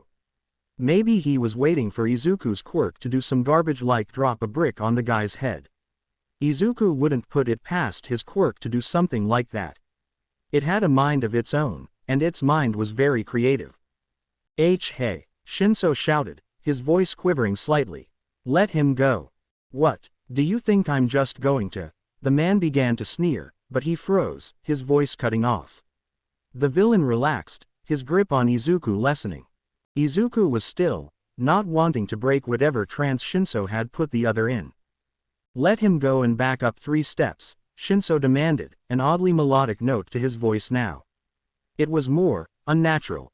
Izuku couldn't wait to gush over it. He'd wanted to know his new friend's quirk for a while, but Shinso had never said a word about it. He understood, of course, that people are subjected to cruelty when their abilities or lack thereof are different or scary. So Izuku didn't press. But this was useful. It was such a cool quirk. Gush later, Izuku, he chastised himself as the arm around his chest was removed, and the gun was pulled away from his head. Izuku rushed forwards, moving to stand by the detective. What now? Shinso asked the detective. The man looked contemplative, but Shinso looked fearful still. He was probably worried about illegal quirk usage. Or the man with the gun under his control. Probably both. Order him to kneel down, Tsukauchi replied, walking up to the villain. Get on your knees, Shinso obliged, frowning slightly. Did his quirk hurt to use? The villain obeyed, and Tsukauchi handcuffed him before shaking him slightly, jolting the criminal from his trance. Or maybe Shinso let him go, seeing that Tsukauchi wanted him to be aware. Hey, what happened? How? The criminal stammered, looking very confused as to what was going on. So there was an amnesia effect. People couldn't remember what happened while they were under the quirk. Did that apply to everyone or only certain types of people? Before Izuku could make an entire list of questions to ask Shinso, he felt arms wrap around his shoulders before pulling him into a tight, desperate hug. Speaking of, Shinso, are you okay? Izuku's eyes widened. What if the villain had some weird shared pain quirk? He hugged Shinso back as he pressed. Did you get hurt? What happened? You idiot, Shinso growled into Izuku's hair. Izuku resisted making some sort of noise when the hug tightened. I'm not the one who had a gun held to my head for 10 minutes.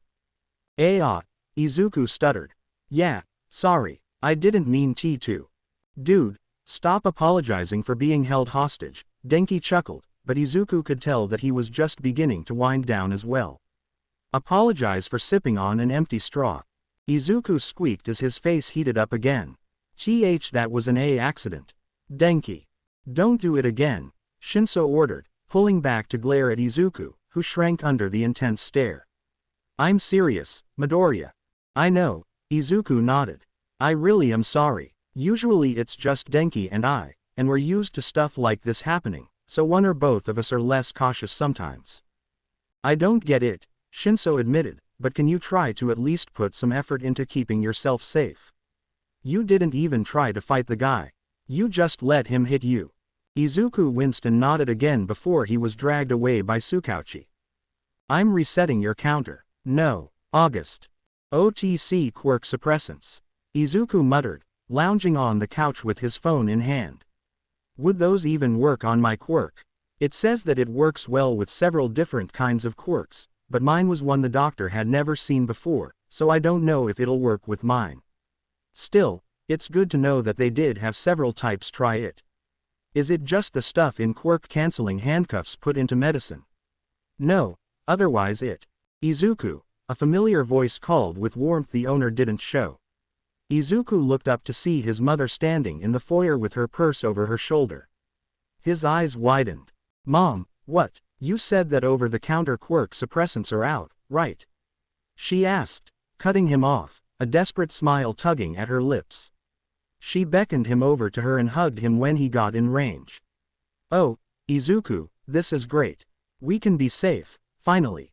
Wait, I'll be right back, his mom smiled, kissing him on the cheek before leaving with a relieved grin on her face. I can spend time with you without worrying about that quirk of yours. Before Izuku could say a word, she was gone. Izuku sat heavily on the couch, staring at the door blankly. So his quirk was the reason for his mom's enforced distance. He'd figured as much, that or his alleged quirklessness. He couldn't blame her, really. She couldn't trust herself to stay safe with him. People, normal people anyway, avoid dangerous things, and Izuku is a danger. A hazard. Izuku bites his lip hard before he spirals too far. Denki was trying to help along with the detective, but it's hard to erase years of thinking you're a liability by way of existing with the power of friendship. A smile he doesn't feel quirks his lips, and he feels tears in his eyes. He won't be dangerous. His mom, his sweet, lovely mother, won't avoid him now that he's safe again. He really hopes his quirk suppressants work. A part of him hopes they don't. Izuku hates that a part of him, however annoying, had to be taken away for his mom to care about him enough to spend time with him. Before he can really dwell on that, though, the door swings open and a small plastic bottle is thrust into his hands. Go on, Izuku, take them.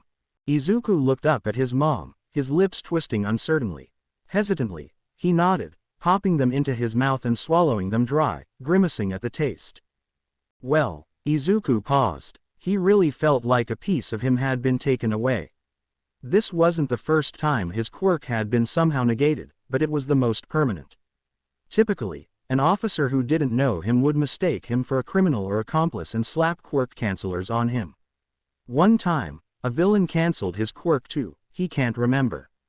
They all blur together after a while. But this, the bottle says it lasts 24 hours. Izuku will feel this pseudo-hollowness for at least a day, and even then, he doesn't know. It worked. It's been 3 weeks since that article came out. Glowing reviews are coming out, advocating for the medicine and praising its effectiveness and longevity. Izuku would know. His mom was one of them. Speaking of, his mom had spent a lot more time at the house than usual. When Izuku woke up, breakfast would be waiting on the table, and if he went out, dinner when he returned. They'd watched movies and eaten junk food until dawn. They'd gone out for ice cream twice. His mom had taken him shopping, and now Izuku has new clothes for the first time in a while. Izuku felt off the whole time. He'd been taking the medicine every day at the same time, and the feeling was starting to get to him. Except, instead of pseudo-hollowness, there was too much. Izuku usually would have had an incident by now, but the suppressants were doing their job. It was like there was too much energy or something stored up in him, and at any point, Izuku was going to burst. The counter's up to 23. Dude, Denki chuckled, walking with him down the street to a cafe they were meeting Shinso at. What did you do? You know those Quirk suppressants that just came out? Izuku asked, feeling the build-up in him grow uncomfortably. My mom's making me take those. Well, at least we know they work, Denki remarked. That's good, isn't it? Izuku swallowed the urge to throw up the suppressants in his stomach and replied, yeah, they're doing wonders. September. Hey, Izu, Denki frowned, staring at his not-so-healthy friend. What's going on? Are you sick? Izuku, who was looking rather green, had reached the breaking point. The suppressants had gone on too long, and his quirk was going to burst any second. 45 days without an incident was the limit. He couldn't assure or inform Denki without hurling the contents of his stomach up, so he just staggered over to a bush. He could feel it. His head hurt, his chest hurt, his everything hurt. It was too much left simmering under the surface. Izuku, Denki tried to begin, but he was quickly interrupted by the sound of Izuku throwing up. Before he could even reach out to the sick greenette, chaos broke out. Denki barely had the time to notice the eerie green light shining from Izuku's eyes before the screams and discord took over. Die, die, die. A large blob of roiling magma crept over the ground, setting everything in his immediate surroundings ablaze. Hana. Who the heck? Denki muttered, absently tugging on Izuku's arm to get him moving. After all, when a mass of lava about a third of the size of an enlarged MT lady comes rolling at you, you run. Izuku spits out the last of the bile in his mouth, gagging at the taste and the urge to continue being sick in the bush, and staggers to his feet, leaning heavily against Denki. He narrowly avoids getting set on fire as a blob of magma lands directly on the bush, filling the air with bitter smoke. Come on, Izu, Denki cried, dragging Izuku away from the raging monster. This movement causes the villain to lock onto them and pursue, despite them having nothing to do with his motive. You can run, plant boy, but you won't get far. The villain taunted them, making the boys grimace. Okay, so maybe they were more involved in the motive than they thought. But not because of anything they did. Izuku stumbled for the 5th time as they bolted, slamming into Denki's side and unbalancing the boy. Denki stabilized himself quickly with a grunt, ducking slightly. It turned out that this was the only reason he was alive, as a thin, bright yellow beam streaked over their heads, brushing Denki's hair. Denki grimaced, pulling Izuku aside and running around a corner. As it turned out, that yellow beam had been a porcupine-like quill shooting over their heads. Where it had landed was bubbling ominously, the pavement melting from whatever the quill was made of. Izuku felt his nausea rise up again, and he stumbled once more. He fought the urge to retch, trying to press on, but his friend would have none of that. Denki scooped him up, like a backpack but on his front. Izuku latched on, biting his lip and trying to force down the bile. Izuku was never taking quirk suppressants again. Izuku felt the storm raging inside his chest, his quirk releasing all of the energy it had been forced to contain over the last 45 days. It wasn't over yet, not even close. It felt like a teaspoon had been taken out of a water cup. Some was gone, but there was so much more still there. He watched over Denki's shoulder as Backdraft and Manual scrambled to slow down the lava villain who was uncannily set on killing Izuku. In addition, Kamui Woods was trying to wrangle the porcupine villain who was also dead set on hurting the pair. Izuku heard a creaking noise and looked back, over his own shoulder, to see a building collapsing. Denki's breath hitched, and he ducked into an alley, running to the next street over and as far away from the building as possible. The ground's trembling from all of that weight hitting the ground forced him to his knees, and Denki nearly ended up tipping forward and squishing Izuku. The dust cloud dissipated quickly, leaving Denki and Izuku to continue to run. Well, look what we have here, Izuku groaned, shoving his face into the junction between Denki's neck and shoulder with as much force as a pseudo-faceplant needed. A couple of troublemakers, What did you do to make you run like that? We've just started, Izuku muttered into Denki's ear, and his friend sagged with dread. Really? He whined, shifting onto his heels. Is it going off right now? Oh, yeah, Denki ended up carrying Izuku halfway across Musudafu before the chaos came to a close. They'd almost died at least 30 times, saved by Izuku's quirk every time. Around 20 unaffiliated villains or villain groups had targeted them at one point or another. 3 buildings had collapsed, all full of people. Thankfully, there were few casualties and no fatalities. Probably courtesy of Izuku's quirk again. The ordeal lasted 5 very long hours and a shocking strength and endurance from Denki. Indeed. Wait, no way, Denki gasped, taking the book in his hands. As this? Jameson's Book of Waffles, Squirrels, and Other Seemingly Insignificant Parts of Life. Yes, it is, Izuku finished for him, grinning at his friend's reaction. Dude, Denki breathed, staring at Izuku with awe. This is one of the most expensive books out there. How do you even get this? Mom had it in her bookshelf and didn't care if I took it, Izuku shrugged. A lie, of course. All of his mom's books were of Japanese origin, and the book Izuku had given Denki was from America about enjoying life. I've read it about 10 times, so I don't need it either.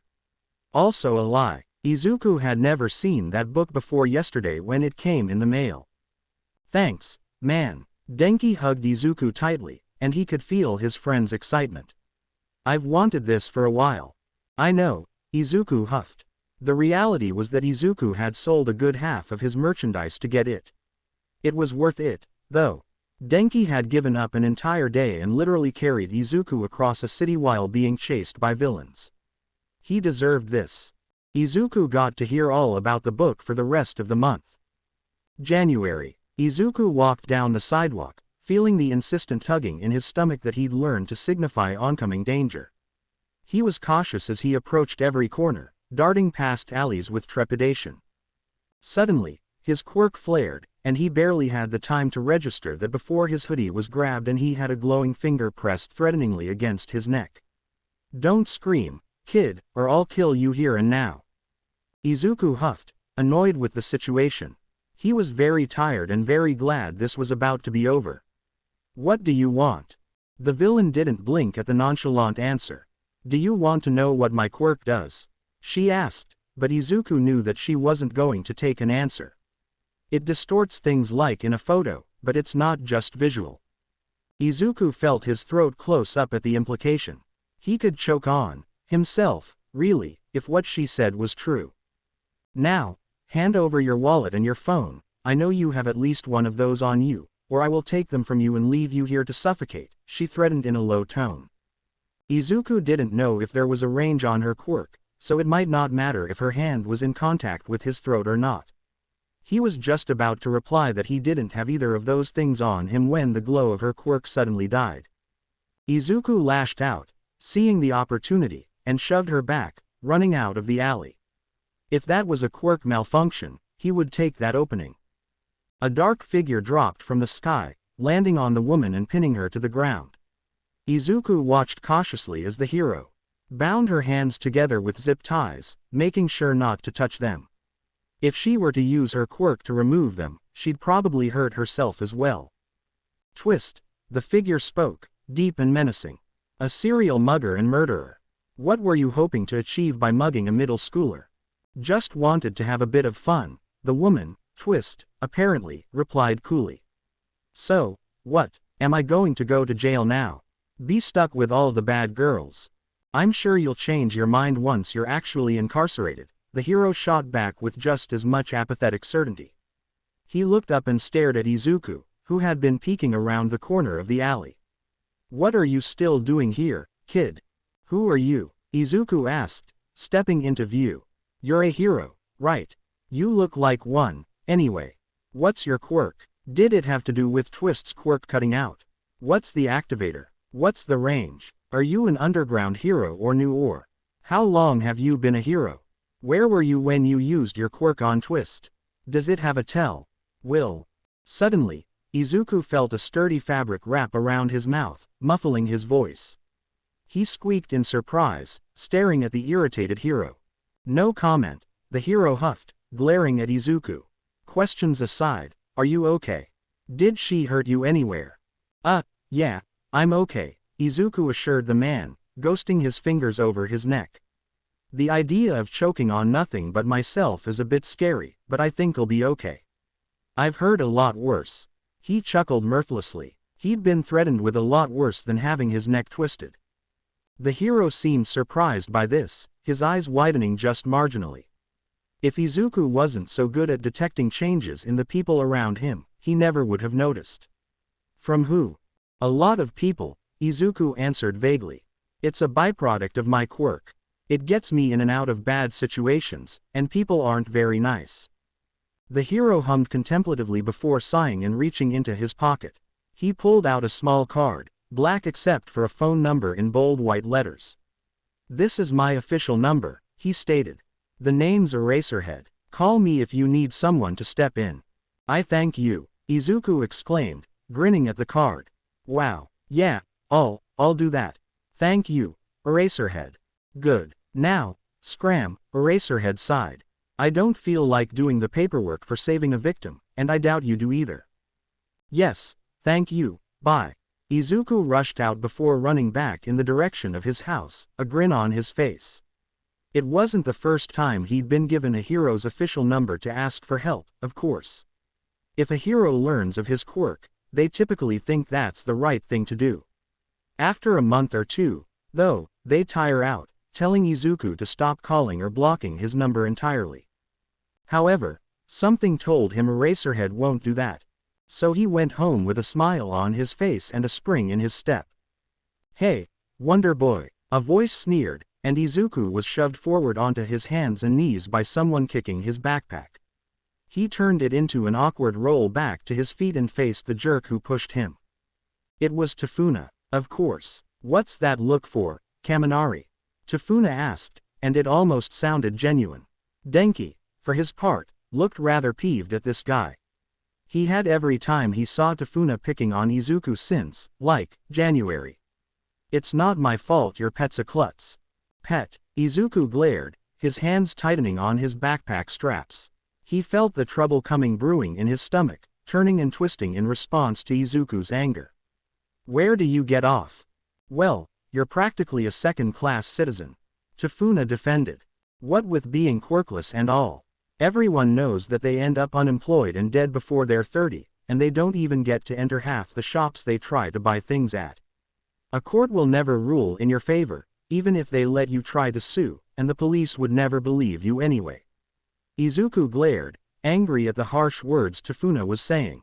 The incoming conflict was closer. You're hopeless, Midoriya. You'd be better off if you were this dolt's pet. I am not a pet, Izuku spat, almost venomously, taking a step forward. I am not a second-class citizen just because I don't look like I have a quirk. I am not less than or inferior or disadvantaged because my quirk doesn't have many physical signs. I am not quirkless, and if I was, this still wouldn't be okay.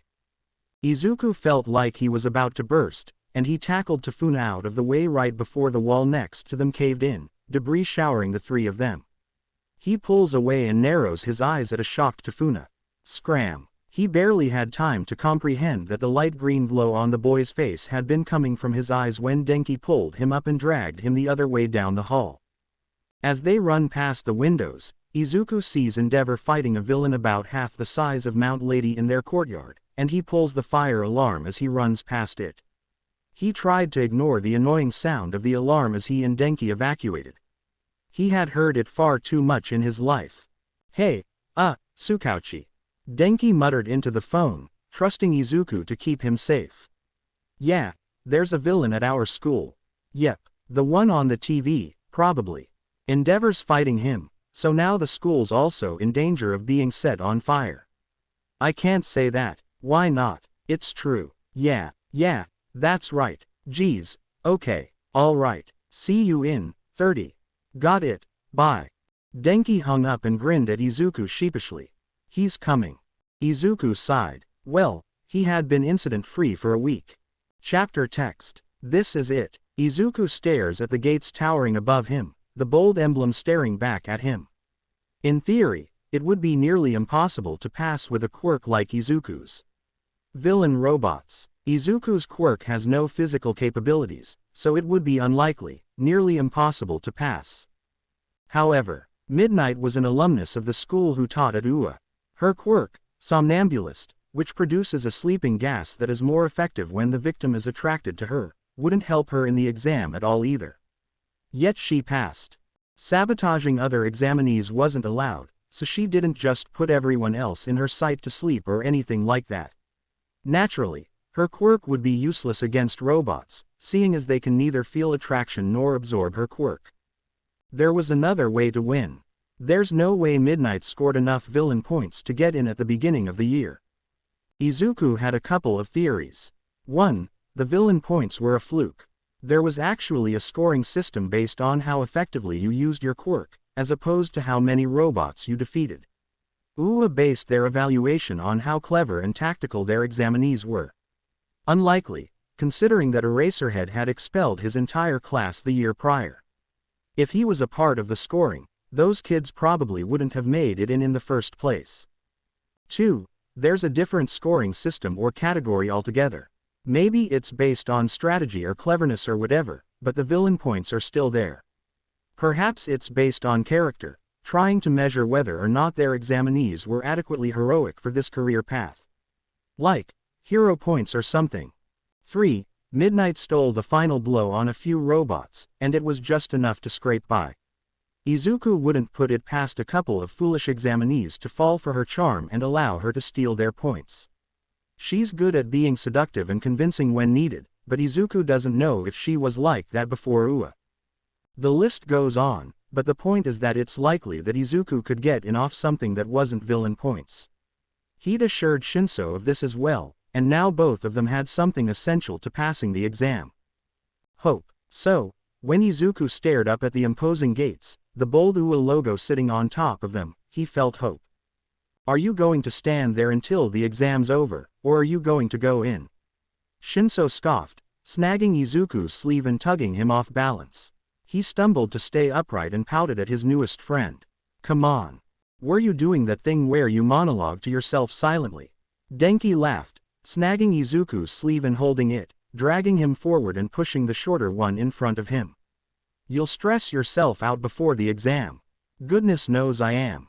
I was not. Izuku stammered, his face heated to a bright red. Denki smirked, clearly not believing him for a second. I wasn't. I'm sure you weren't, Shinso nodded sarcastically. Seriously, though, we need to go. Izuku huffed and puffed at his friends as they walked onto campus, whining when they only teased him more. Not even a few seconds in, he felt the toe of his shoe snag on something, and he began to fall forward. Well, this is it, Izuku thought dully, staring at the ground with acceptance and resignation. I've survived over 100 villain attacks, but this is how I die. If I survive this fall, I'll certainly die of Embera, HRK. Izuku gagged as his collar was pulled tight against his throat suddenly, cutting off his air flow. His collar was immediately released, and Izuku fell to the ground anyway, face-planting gracelessly.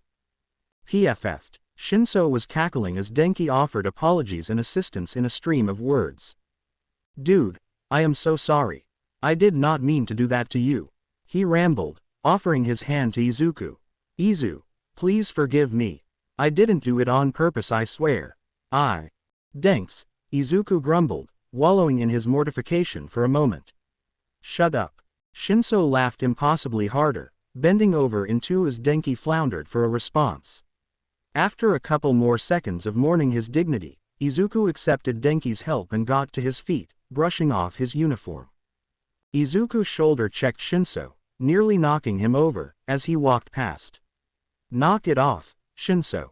Yeah, the other chuckled, still flushed with mirth. Yeah, okay. Izuku just hoped that didn't spell out how the exams were going to go. Why does he even bother hoping? Why wish when he knows it's going to be blatantly ignored? Izuku had thought that maybe the school would be immune to his quirk. Its defenses were impenetrable, and Power Loader and Nezu themselves had teamed up to program the robots. No way his quirk could let anything go wrong. UA was just too high budget for that. Wrong. Izuku had run out of the gates as soon as Present Mike had shouted, and Shinso had followed quickly behind. He'd learned too much from villain attacks to hesitate now. If someone says go, go. The moment Izuku stepped foot out of the starting area, hundreds of red eyes had locked onto him. All of the robots had rolled or stomped toward him, depending on what kind they were. Izuku put his hand in front of his face and, yep, his eyes were glowing. Why now? It wasn't time to dwell on how unfair his quirk was being. Anyone who came near him was in danger. Midoriya, Shinso called, and Izuku caught a glimpse of purple in the corner of his eye. A one-pointer was making a beeline for Izuku, and so was Shinso. As the robot's arm swept down, aiming to either smack him or sweep him off his feet, Izuku tackled Shinso out of the way, rolling to avoid scraping himself on the hard asphalt. What?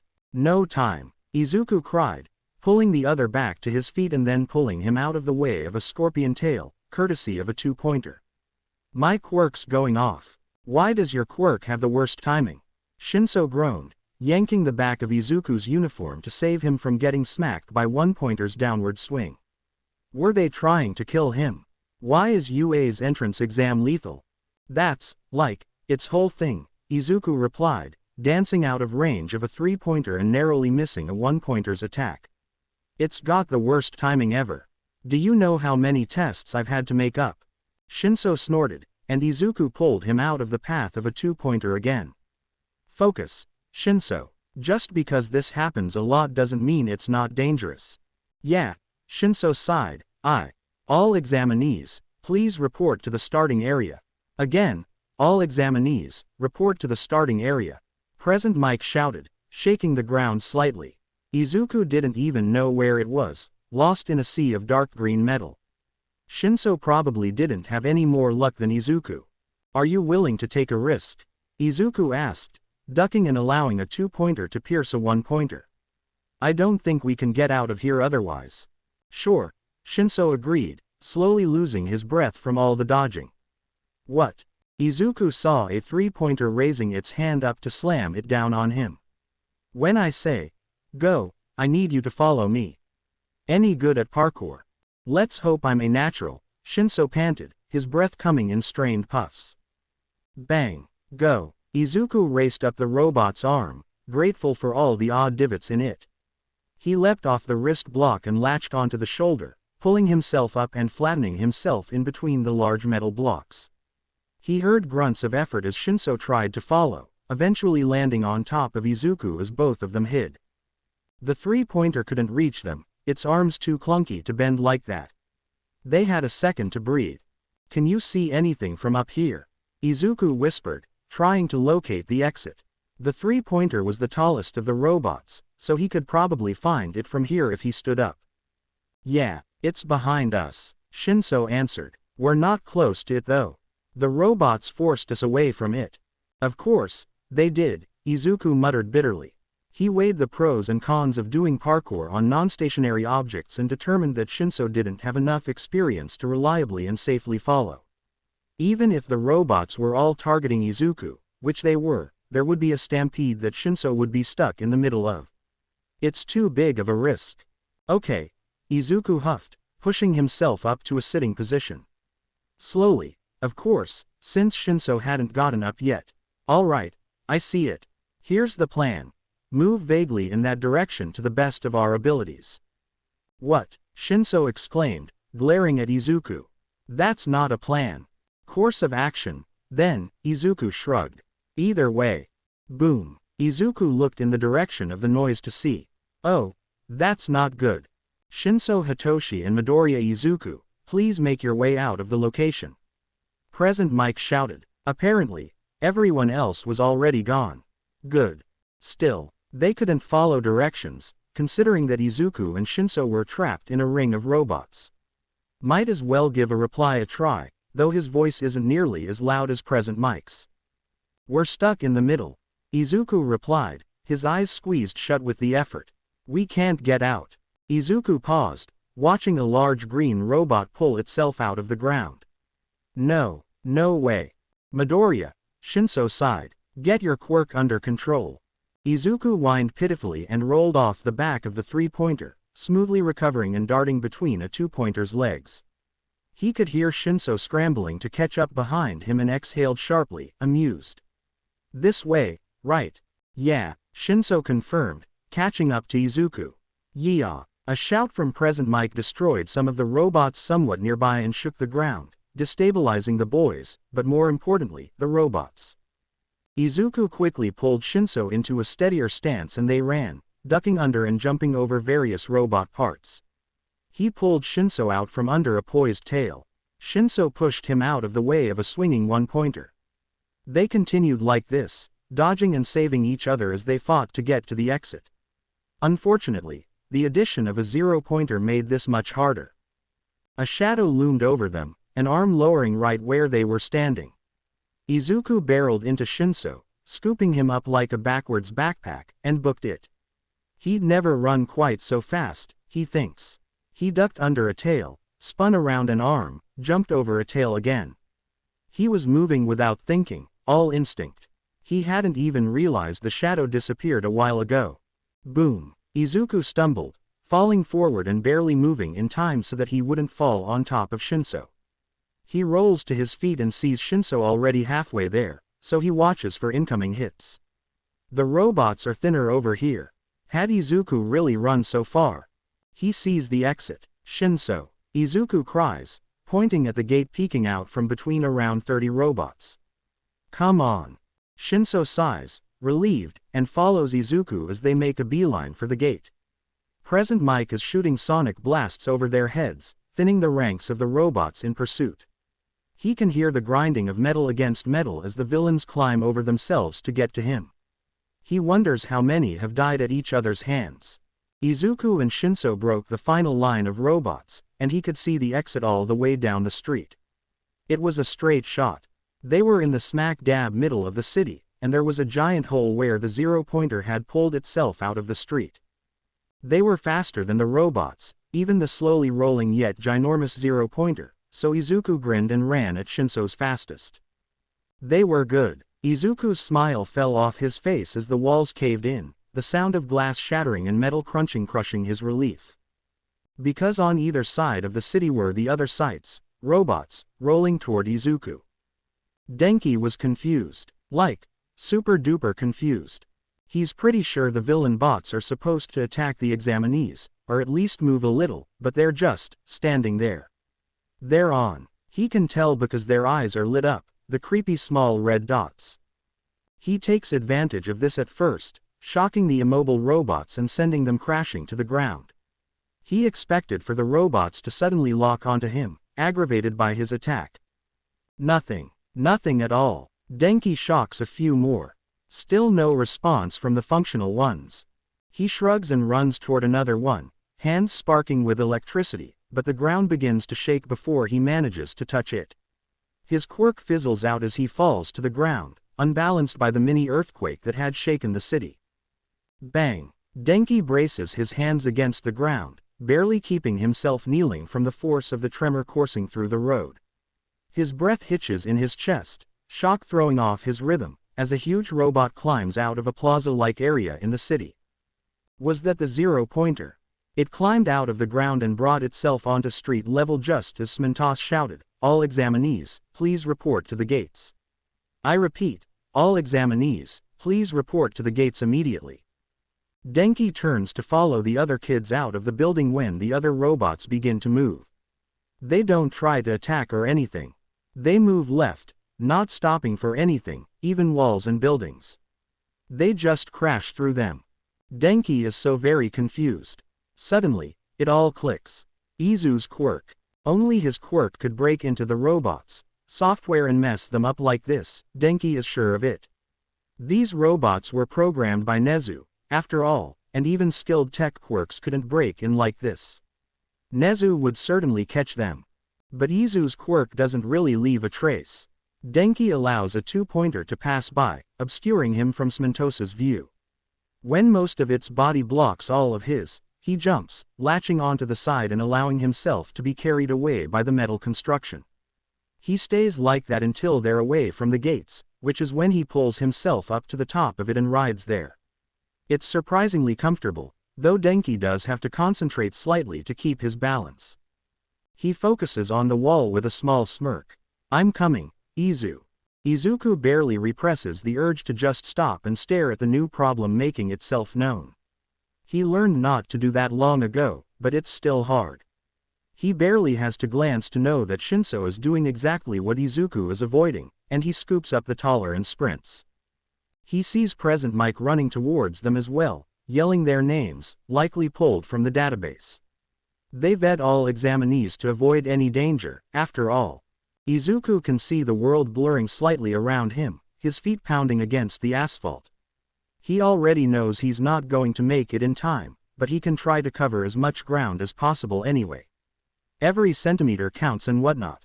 Shinso is silent with shock, staring at Izuku as he easily carries him while running.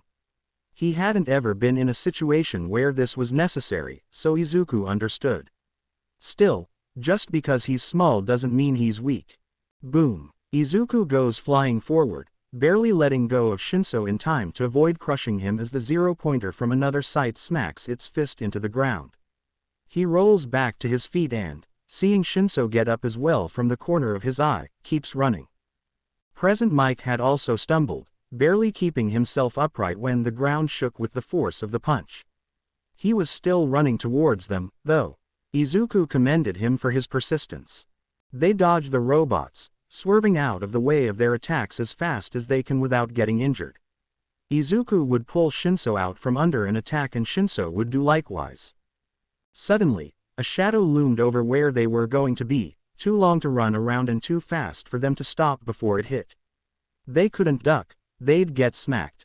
They couldn't jump, they'd miss the mark. Izuku prepared to tackle Shinso to kill both of their momentum when the two-pointer poised to attack suddenly lit up with electricity, jolting and sparking. He sighed a breath of relief, noticing a shock of yellow hair against the dark green plating of the robot. Denki. Need help, his friend quipped, jumping off the dead robot and nudging him forward, urging him to keep running. Thanks, Shinso said, also looking relieved. Anytime, Denki grinned. Gotta practice for the damsels one day. Izuku nudged Denki admonishingly. Harrowing is not just about saving damsels, Denks. That's what they all say, Denki teased, nudging Izuku back. Just wait. Once you see the strong, pretty girls in the hero course, you'll change your mind. You're just wrong, Izuku laughed, shaking his head. Watch out, Shinso called, and Izuku looked up to see a one-pointer reeling a fist back to smack him. He couldn't. A blood spear pierced it, causing it to deactivate and sag forward, disabled. Similar spears appeared in the other robots around them before they returned to Blood and into Blood King's arms. Ectoplasm's clones spread out, overwhelming the robots with their numbers. Smentos was walling off the other robots. Power Loader was digging up the ground beneath the robots' feet, keeping them still for one of the other staff to take it out. Izuku slowed to a stop, feeling his fight-or-flight response fade as he recognized that he was safe now. Denki and Shinso followed suit, the former smiling with relief. Are you listeners okay? Present Mike asked, frowning with concern. That must have been pretty scary, I bet. I'm okay, Izuku answered with a shrug. He turned to face his other friends, but mainly Shinso. Are you guys good? Doesn't beat the September incident, Denki teased, slinging an arm around Izuku's shoulders. I don't think anything can, Izuku huffed. Shinso. I'll be fine, Shinso replied, still tense from the danger. Just a bit wound up. That's understandable, Izuku hummed. What now? What do you mean? Present Mike tilted his head to the side a bit and frowned with confusion this time. Well, how's the exam going to be scored? Izuku pressed. Do we have to retake it? Will the people who scored points this time around just get lucky? Will Shinso and I get passed automatically or do we have to retake it as well? Are we going to get checked over or are we free to go? Do you know why the programming went haywire? Is there a way to prevent it from happening again? If so, how? Whoa, Present Mike exclaimed, almost taken aback by all the questions. I don't know anything about the scores, we were more concerned about getting to you guys. We'll have RG check you over before you go. We have an idea, but I haven't been told whether or not we can tell the examinees. Yes, There's a way to prevent it and we're working on it right now. I've never seen someone so effortlessly keep up with his questions, Denki muttered to Shinso with something near awe. I can answer your questions. A white something popped out of Present Mike's hair, startling all four of them. Am I a bear, a mouse, or a dog? Who knows? I'm the principal. Mr. Principal. Izuku jolted, quickly bowing before the animal. Shinso and Denki quickly followed before all three stood up straight again. There will be a redo for persistent examinees. You and Shinso will not have to retake the exam. You two truly acted like heroes today, so why wouldn't we take you? The principal chirped, answering that question for Izuku. Kaminari will have to retake the exam, though. Denki nodded, and Izuku understood the logic behind the decision. Denki had taken a risk, assuming that Izuku was the reason all of the robots were acting up. There was no sign that that was the case, and it could have been a trap. He'd also only shown up right as the heroes arrived, so there wasn't really a way to fairly gauge his potential without chalking it up to Izuku and Shinso being friends with him. Good thing it was him, though, because he has a quirk effective against metal contraptions. Really effective. As for the reason the robots went haywire, the principal continued, seemingly pleased with the lack of conflict that arose after it was revealed that Denki wasn't automatically passed. If I tell you, you must sign an NDA afterwards. Is that all right with you three? I've already got like 20 to my name in addition to all the other secrets I didn't sign one for but still have to keep quiet about, Izuku shrugged. Denki's got around 12, I think. Shinso has 1 or 2. That quirk of yours really does get you into trouble, doesn't it? The principal chuckled. Do you two agree? I'm good. Denki nodded while Shinso also gave a shrug. Very well. We'll arrange for that after you three are checked over by the nurse, the mammal informed them. Our systems, or rather the robots' systems, were hacked by the A-tier villain Marionette, a villain who can control any technology he has recently come into contact with. He must have infiltrated while you all were taking the written exam. He attempted to target the R-rated hero, Midnight, but your quirk, Midoriya, messed with it somehow and made them all target you. We found the villain sitting against a wall in a blind spot to our cameras, passed out. He had a severe case of quirk exhaustion. He is being treated and shipped to a high-security prison as we speak. Izuku nodded, deciding that was par for the course. He would get an A-tier villain caught while trying to get into UA.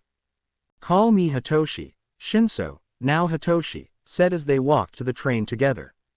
After almost dying with you guys over 20 times, I'd say it's time. I'm Denki, then, Denki replied with an enthused grin on his face. Izuku hummed cheerfully. Since you'll almost die with us 20 more. That's encouraging, Hitoshi muttered, a small smile on his face. Better get your provisional license fast, man, Denki joked, slinging an arm around the taller boy's shoulders. He's not going to stop getting into trouble. Hitoshi sighed, looking up at the sky with something like resignation. I think I'm okay with that. To be continued. I hope you enjoyed this story. Also remember to subscribe and like this video. See you in the next video.